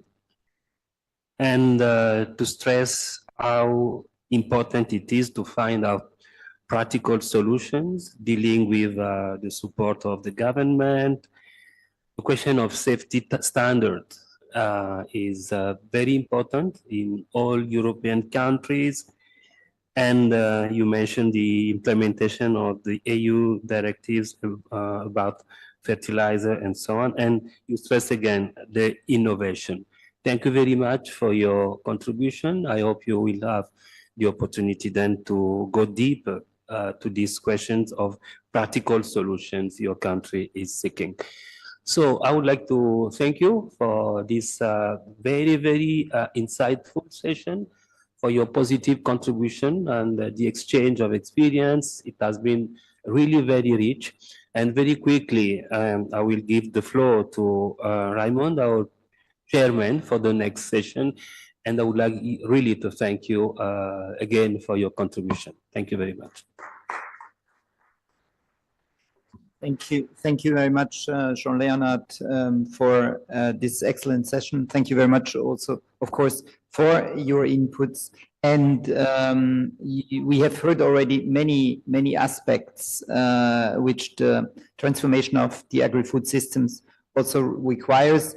And we also want to go now a bit deeper in this session, deeper related to, of course, national legislation and also policies for agri-food systems.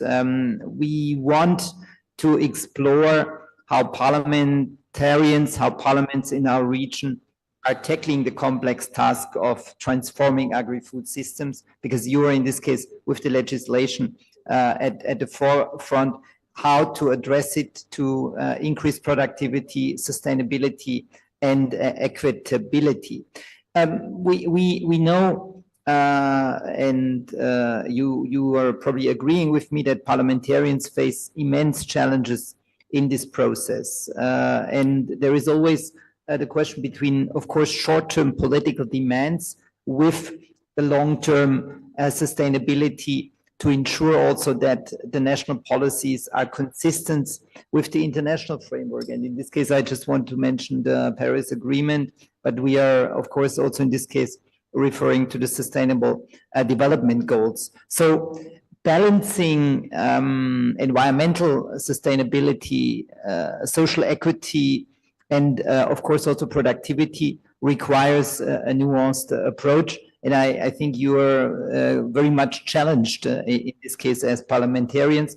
And so I'm looking forward in this session to have a discussion, and starting this with two panelists, Albania and Croatia. Actually, initially we had also Portugal foreseen, but unfortunately they missed the plane. So we are limited to Albania and Croatia. And in this case, I'm very happy to welcome Arben Pelumbi, the chair of the Committee on Manufacturing, Trade and Environment of the Parliament here in Albania, and Ms. Marijana Petir, the head of the Committee on Agriculture of the Parliament of Croatia. So very much welcome to two of you. And I would like to start this, let's say, panel with a question to you, Arben, but also, of course, also Mariana. Then, as parliaments play this crucial role in crafting coherent policies for sustainable food systems,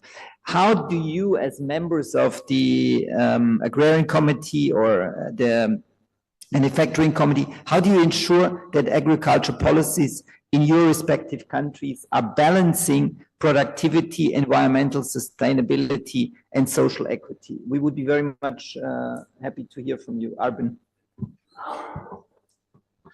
Thank you, Raymond. First of all, let me thank you all for being here in Albania and wish you a pleasant stay. And of course, being cautious for the importance and the challenges, the topics that we discussed today. The Albanian Parliament is honored to host this event. And now going to the questions of your questions, Raymond, let me switch to Albanian. Albania is not a large country and, of course, is not seeking to play a global role in this regard. But regardless, we also have our considerable challenges.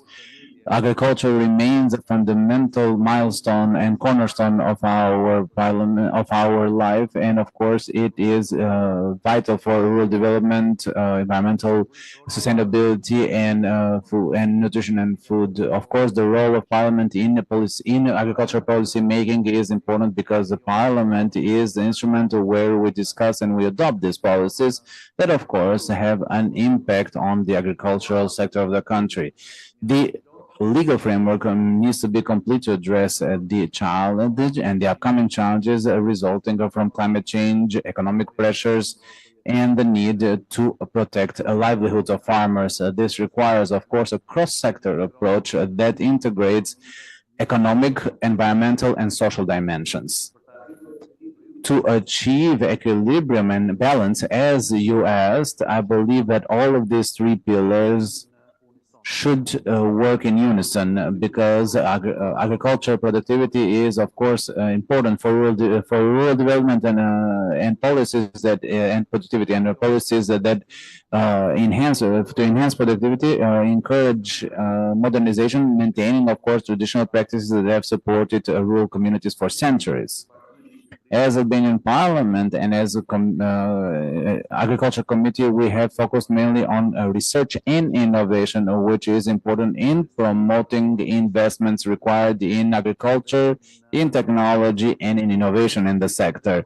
This could include advanced irrigation system, technology for the management of pests, and control of climate change, cooperation with research institutions and universities to ensure access of farmers to this innovation is fundamental for our work. We always must make efforts for policies that support digitalization in agriculture such as precise agriculture techniques, which increase productivity, minimizing resource use. The infrastructure and access to markets is also another part of the role that the Parliament plays with regard to access of farmers in this infrastructure, including roads, storehouses, and process units to connect them to the market. The insufficient infrastructure limits the capacity of farmers to produce at scale and lowers profits, especially for smaller farmers. Ensuring that rural areas are well connected allows us to create a favorable environment for higher productivity. Parliament can develop policies that provide subsidies, soft loans, or fiscal facilities for farmers that have sustainable practices or that invest in productivity. This financial support is fundamental, especially in a country like ours, where small holdings are prevalent throughout the sector. Of course, environmental degradation, land erosion, deforestation, and loss of biodiversity are an important threat to long-term agricultural productivity. As members and parliamentarians of Albania, our role is to ensure that the agriculture sector not only meets the needs now, but also protect the resources for future generations.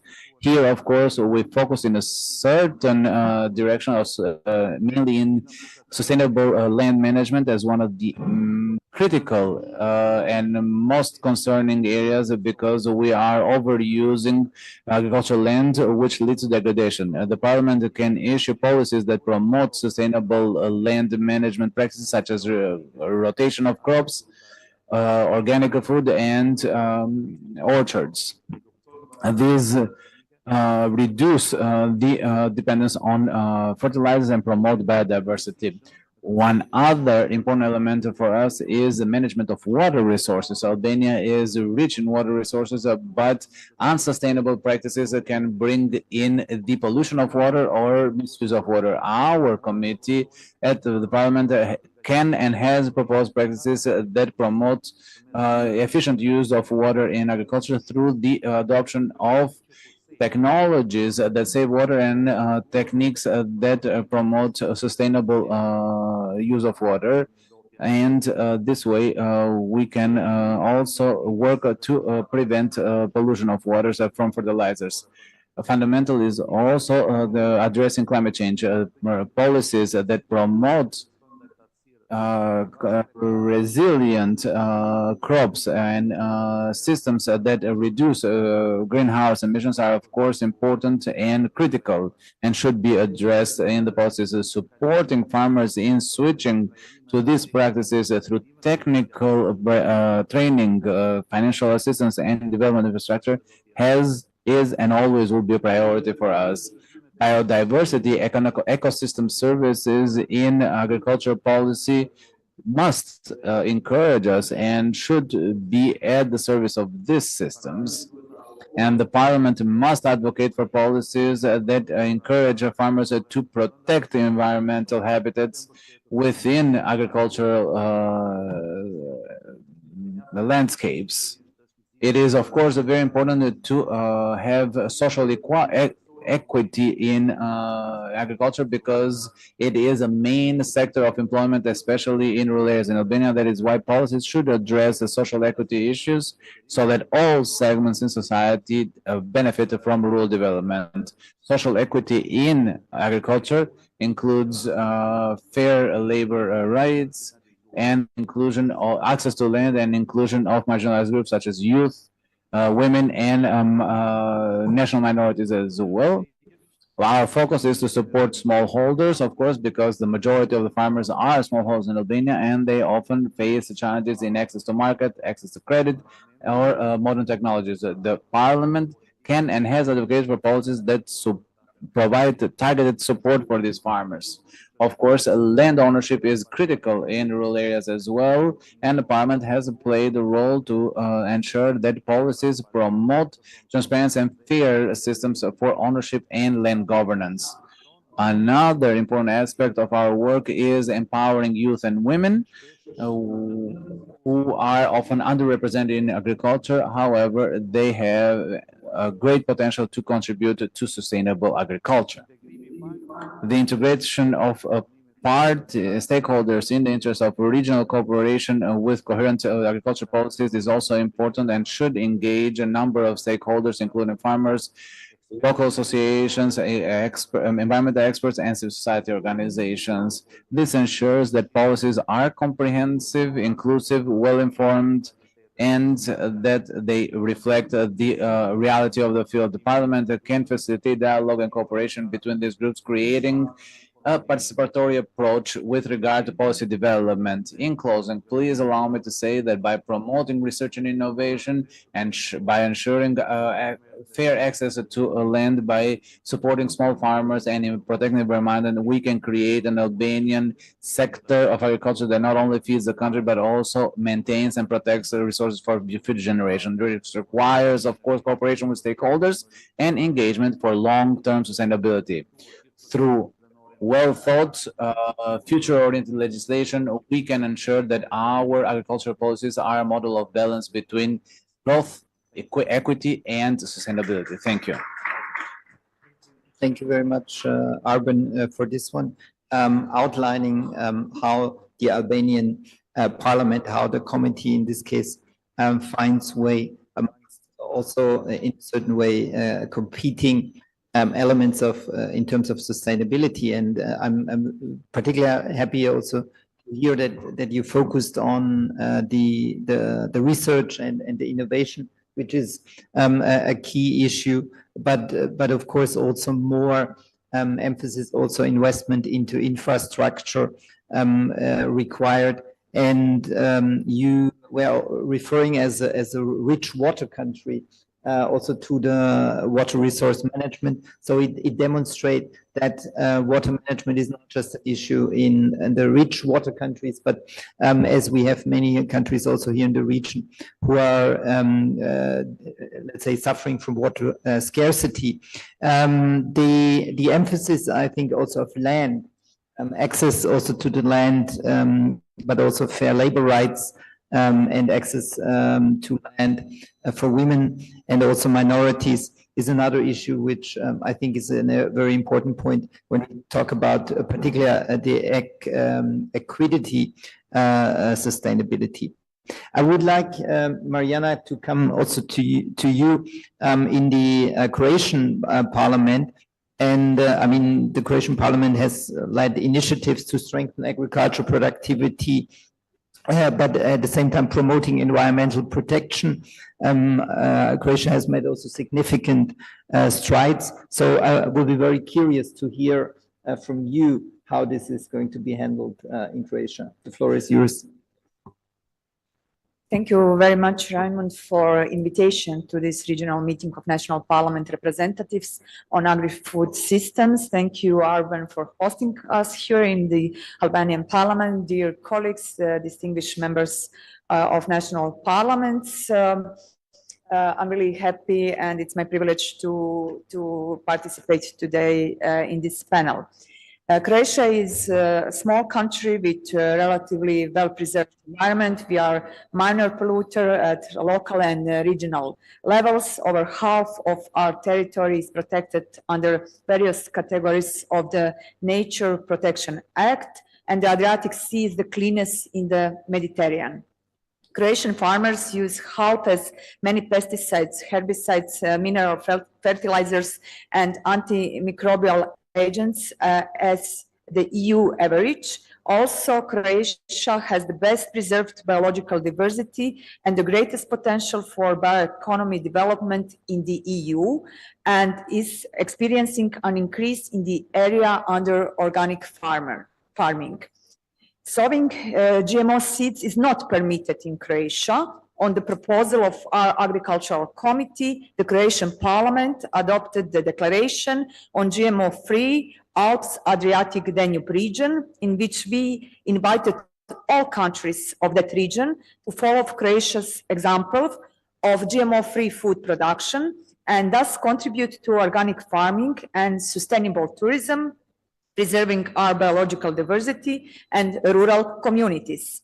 Croatia has outstanding natural predispositions for producing all types of food, quality agricultural products, and value-added product for both the home market and tourist consumption and export, because as you probably know, we are a very touristic country, 18% of GDP coming from tourism.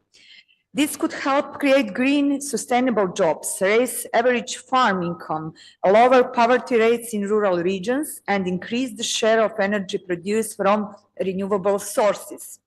Natural potential alone, however, is not enough to ensure progress, as we still export raw materials and import finished goods. Low productivity of Croatian agriculture, which is currently at 30% of the EU average, is one of the main reasons for both insufficient production and excessive imports of agricultural products. The development strategy for the Croatian agriculture seeks to increase the value of agricultural output to €4 billion by 2030 by increasing labor productivity by 60%, doubling the average farm income, lowering rural poverty by 25%, increasing the food industry share of GDP by 20%, and increasing the share of young farmers to 20%.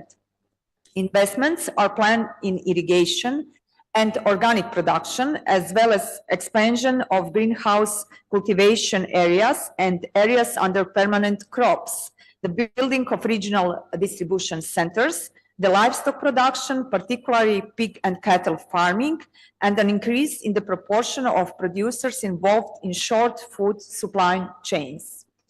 Raising agricultural output and productivity entails more efficient use and management of agricultural land, increased public and private investments in the deployment of state-of-the-art technological solutions, and better management of natural resources. Climate change poses significant challenges to agriculture in ecological, environmental, and economic terms. In spite of this, fewer than 8% of Croatian farmers are estimated to maintain agricultural production insurance. It is expected that climate change will lead to a 3 to 8% decrease in agricultural crop production in Croatia by 2050. We are faced with a surge in national disasters in the first 3 years of Croatia's EU membership. Drought alone caused damage equivalent to 43% of the direct subsidies paid to farmers. Agriculture's future climate action will face two major challenges: shortage of water in the soil and rising air temperatures. Recently, storms followed by torrential rains have been causing 100% damage to farmers. We are calling for the EU Crisis Fund to be activated in these situations because in some cases, farmers must start over from the beginning as a result of such extreme weather conditions.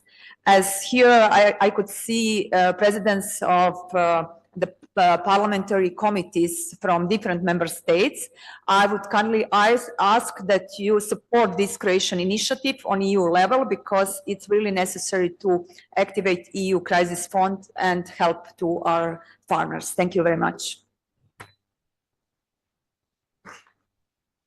Thank you very much, Mariana, for the outlining the challenge in this case also in Croatia. And I think particularly when you mentioned that the low productivity of agriculture has strong implications, of course, also on import, it shows that the dimension of increasing productivity, connecting it to environmental sustainability and social equity is something which is, of course, also quite important at the regional level.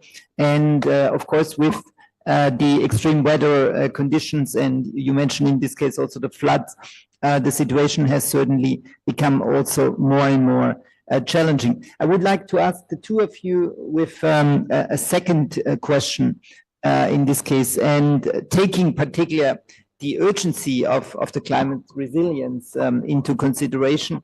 And in this case, what do you see as the main challenge as the Parliament to align the national policies and legislation to, for example, Paris Agreement? Or how do you see and how does the SDGs influence in this context your legislation and your focus and your priority? Albin, what's the situation in this case in Albania? Thank you again, Raymond. Thank you again, Raymond. So the Albanian agriculture in the last few years has seen an incredible transformation, either when it comes to the quality and also to the quantity. We see more and more that it fulfills the need of the country. And in the last 2 years, that Albanian tourism boomed. The need to address the agricultural product was challenging. However, we can say that we succeeded. We succeeded to meet the demand when it comes to the development of the country. On the other side, our exports, at least in the first 8 months, and I received the figures a few days ago, we've seen an increase by 18% compared to last year's. 22% of the export of our products go to the EU countries, and this shows the increase of the quality of our products. Nevertheless, as a Raymond, you can fairly ask, how is our legislation approximated to that of the Paris Agreement, the SDGs?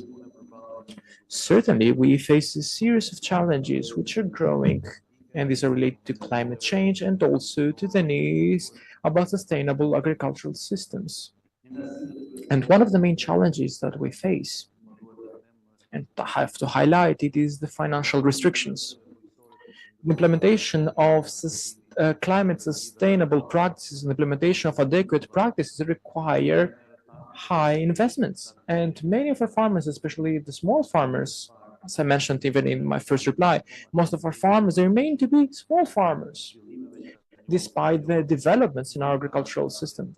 So these farmers do not have an appropriate, adequate approach and do not have access to financial means to go to more sustainable methodologies. And this is the challenges for us as a parliament. This is a challenge for the Albanian government and for the stakeholders in the agricultural system. Do we need to ensure more finances to support this initiatives and investments and to fulfill these international and national obligations that are imposed due to climate change. Another challenge it is the capacity building for expertise. While the international framework and the Paris Agreement encourages countries to implement smart agriculture, we face a series of challenges when it comes to sharing knowledge and offering training to the farmers who need to implement these practices. In this aspect, it's very important to strengthen our research agencies so we can properly spread these sustainable methodologies which are in line with the SDGs. The Albanian Parliament and the Albanian government are very much focused in this direction, and they are providing great support in counseling services which have spread across the whole country. On the other hand, the adaptation of our national policies with the international legal framework requires a balance between the short-term financial objectives with the long-term financial objectives. Our farmers, most of the time, they pay focus in the immediate increase of the yield without focusing on protecting the environment. This happens due to the profits, economic profits. However, diversification of crops can help into improving sustainability on the long term, even though they might not bring immediate financial profit. This is a challenge not only for Albania, but it's a challenge for other countries as well. Furthermore, I believe that by making these policies coherent, it remains a challenge. The policy when it comes to energy, to water, to soil management is very important. And approximation to the environment SDGs requires stronger cooperation between different sectors. And this requires strong action from the government and active communication between the different stakeholders. In the end, allow me to say that even though these are important challenges, we believe that they can be overcome by stimulating more investments, by building more technical policies and improving in this sector. We can create a sustainable sector that will not only be in line with international laws, but we will also help us to strengthen our agri-systems. Thank you. Thank you, Arben, for this, in particular outlining and making reference to that aligning with the obligations requires really further significant investment, and Albania in this case might be in a position to obtain maybe more funding from the Green Climate Fund or from also the Global Environmental Fund. But I think also emphasizing this importance to build capacity in terms of expertise, and in this case, understanding and knowledge transfer, I think is quite an important point. In this case, actually moving to Croatia, Mariana, as for example, Croatia is not able to benefit from the Green Climate Fund. How do you see then aligning Croatian challenges with the Paris Agreement and also the SDGs? Is in this case the EU able to help you more? Thank you, Raymond, for this question. Croatia has the highest rate of agricultural greenhouse gas reduction in Europe, what is great. But in part, this is contributed by a decrease in the number of cattle, which is unfortunate because our aim is to boost livestock production as we are only 50% self-sufficient in meat production. We are concerned about the EU high green ambition, setting equal goals and equal obligation for all member states, which is not acceptable because we believe that the realities and start positions of each of the member states should be taken into account. In practice, this means that Croatian farmers who already use half as many pesticides as the EU average, if they were to reduce that use by 50%, as was the initial plan of the European Commission, would ultimately not be allowed to use pesticides at all, which would call into question the already weak productivity, but also the survival of producers. Such an approach is neither logical nor fair and should be changed. Croatian farmers will really fulfill the green ambition due to the underinvestment of the agricultural sector, which is caused by a shorter period of using European funds because we become a member state of the EU only 11 years ago. At the same time, activities aimed at mitigation challenges in the field of climate and environment are planned within the framework of the CIP strategic plan. Croatian farmers must comply with mandatory rules for the protection of organic matter and carbon content in the soil, which increases water quality and preserves biodiversity. It is planned that 10% of agricultural land will be cultivated with methods that support the preservation and restoration of biodiversity. Croatia's CIP strategic plan includes eco-schemes, incentives for farmers who voluntarily apply methods that achieve greater ambitions in the field of environment and climate than those that are mandatory for everyone. 25% of direct payments are to be allocated to eco-schemes, while 37% of the budget will be devoted to climate and environmental activities. The green structure is supported by a system of knowledge and innovation in agriculture, which consists of farm advisory services, knowledge transfer, innovation, and cooperation. The new green structure in EU requires additional efforts from farmers.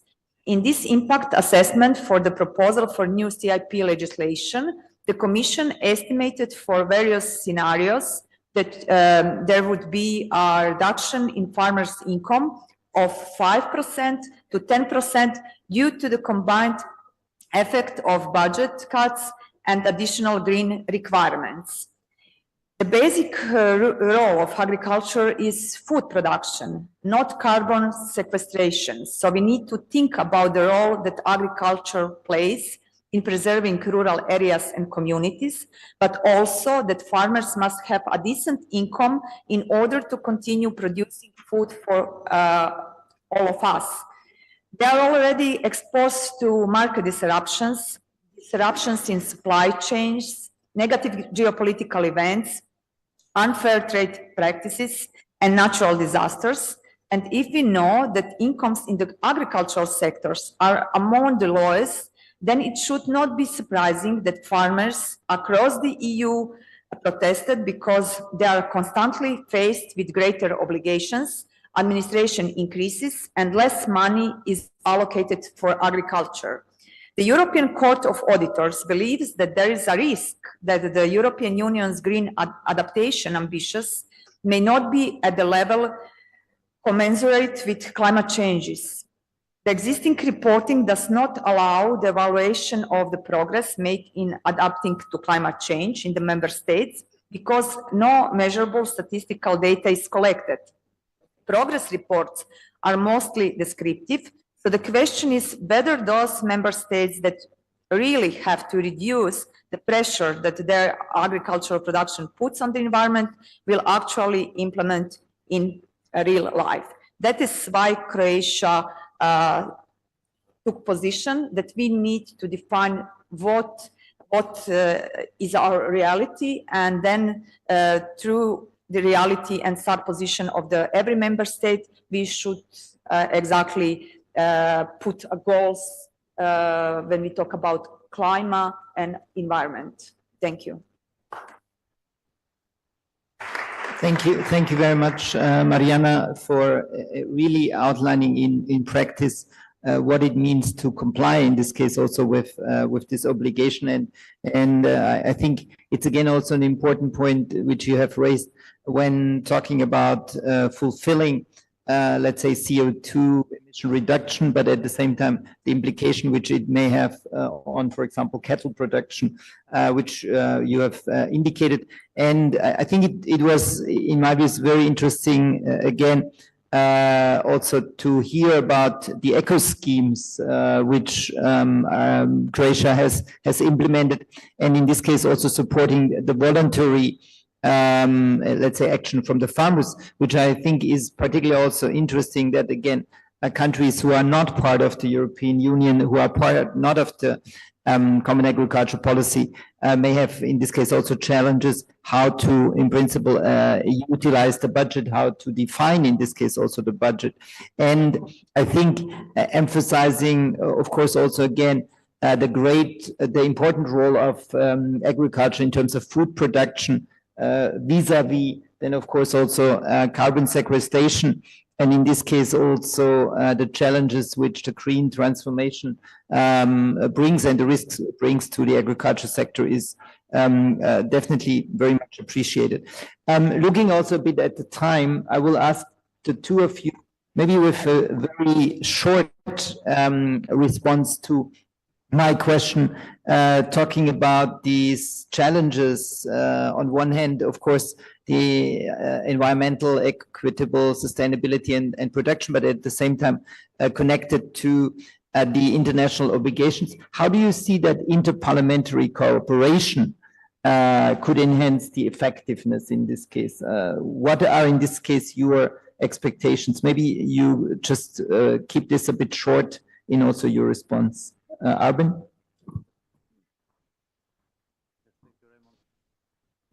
Of course, the challenges of Albania are a little bit different in these topics from Croatia, because we are not still member of the European Union. So, in the face of climate change, food security concerns, and the need for sustainable agriculture practices, interparliamentary cooperation holds a significant potential to enhance the effectiveness of action in agriculture across our region. By working together, of course, we can share knowledge, harmonize policies, and coordinate efforts to address common challenges more effectively and efficiently. First, interparliamentary cooperation allows for the exchange of best practices and successful policies. Each country in our region faces similar agriculture challenges, but also some different, whether it is increasing productivity, improving climate resilience, or promoting sustainable farming practices. Through dialogue and collaboration, we can learn from each other's experience and adopt proven strategies that can be tailored to our specific contexts. For example, countries that have successfully implemented climate-smart agriculture or enhanced irrigation systems can share insights, allowing others to replicate this success. Second, harmonizing agriculture policies across the region is essential for fostering trade and ensuring food security. Agriculture markets in our region are interdependent, and inconsistent policies and standards, tariffs, or environmental regulations can create barriers to trade. By working together to align these policies, we can facilitate the flow of goods, enhance food availability, and boost economic opportunities for farmers across borders. Interparliamentary cooperation also strengthens our collective bargaining power on the globe stage. When countries in our region present a unit front, we are better positioned to advocate for more favorable terms in international agreements, secure funding for agriculture development, and influence global agriculture policies that affect our region.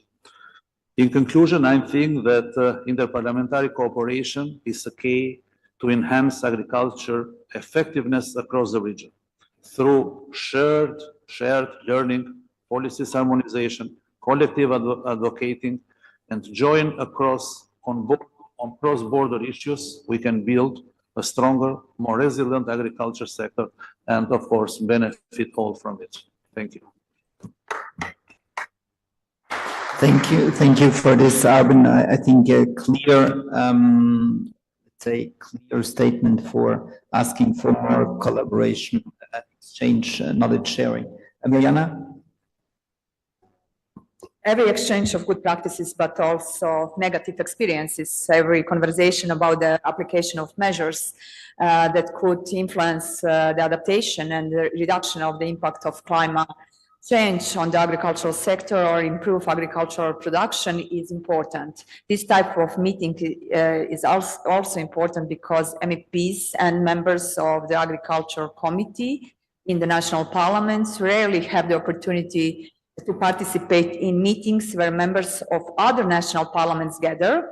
And in the previous parliamentary term, we were never invited, for example, to an exchange of views with the European Parliament's Committee on Agriculture and Rural Development, which used to be common practice before.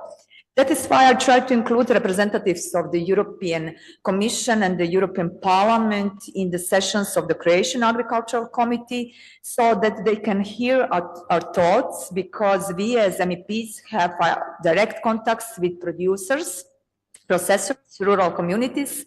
We live with these people, we know what troubles them, we can transfer the experience of others and connect them with farmers from other countries through our colleagues in the national parliaments.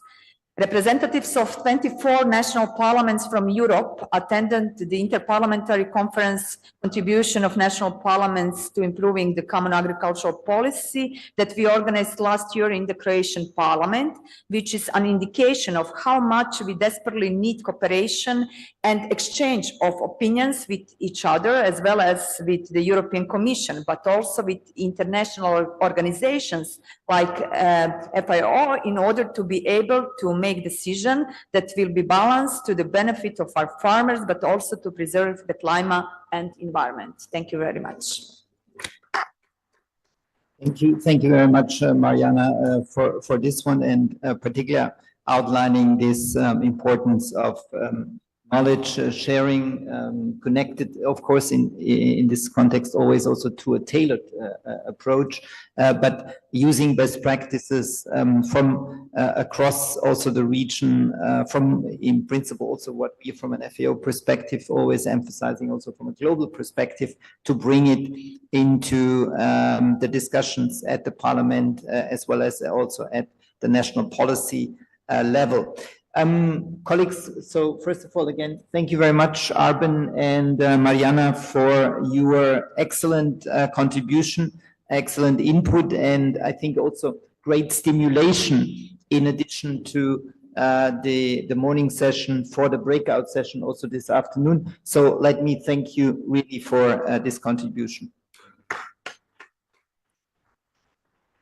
I think the session in this case definitely showed that the challenges between productivity, environmental sustainability, and social equity is a key one, and more, let's say, emphasis, more understanding, knowledge sharing, capacity development, but of course also access to investment in order to be able to focus on this transition has been emphasized, but of course it also has a certain kind of risks. It was mentioned, particularly from the Croatian perspective, that also the greening agriculture, the greening of the European Union efforts have certain risks, but on the other hand, there are of course also opportunities also with eco schemes. And I think Albania is very much, in this case, of course, looking forward also to become, in this case, also eligible in order to benefit also from these schemes. So we are, in this case, at the end of this session. Before we're going to go for lunch, I will pass on the floor to Jean-Leonard, who will explain how the afternoon session is working, how the breakout sessions are working. And before we are then going also over to lunch, I would ask you not running away for the lunch. I know that you might be also hungry, but we need to do a group photo. And the only opportunity in order to do that is now, before we're going to go for lunch, but more details are going to come. Leonard, over to you. Thank you very much for giving me the floor. So I would like to give some very practical info on our activities. from now to the breakout session. We will now take a family photo outside, so prepare yourself, be smart, because we will have a family photo outside at the entrance. So just when you get out on the stairs, please gather there for the group picture and kindly remain until the photo session is complete. Lunch. What about lunch? I guess you are interested to have the info on lunch. After the photo, lunch will be served at the Plaza Hotel, just a 3-minute walk from here on the second floor. So Plaza Hotel, 3 minutes walk from here on the second floor, Plaza Hotel. What about the breakout sessions? Following lunch, the breakout sessions will take place at the Plaza Hotel on the first floor and third floor. First floor and third floor. Participants have been divided into 4 groups, identified by the color of the sticker on your badge. So look at the color of your badge in order to identify your room. Yellow, orange, blue, and black. Okay? So it's important to identify the color of your badge. The entrance to each breakout room will have a matching sticker indicating your group's room. So it should be, you should have a coincidence between your sticker and the sticker indicating your group's room. Yellow group will be at Green Geraldine A room at 3rd floor. I repeat, yellow group, Queen Geraldine A room, 3rd floor. Orange group, Queen Geraldine B room, 3rd floor. So yellow group and orange group will be both on the 3rd floor. One yellow group in Geraldine A and orange group in Geraldine B, both in the 3rd floor. The blue group in standard room at the 1st floor. Simple. Blue group, standard room, 1st floor. The black group, Dora Distria room at the 1st floor. Assistants, our team will be on hand to guide you to the Plaza Hotel and to your respective breakout rooms. If you get lost, our colleagues will be there to support you and to guide you. What about session timing? Breakout sessions will run until 5:30 p.m. 5:30 p.m. And then we will have the reception.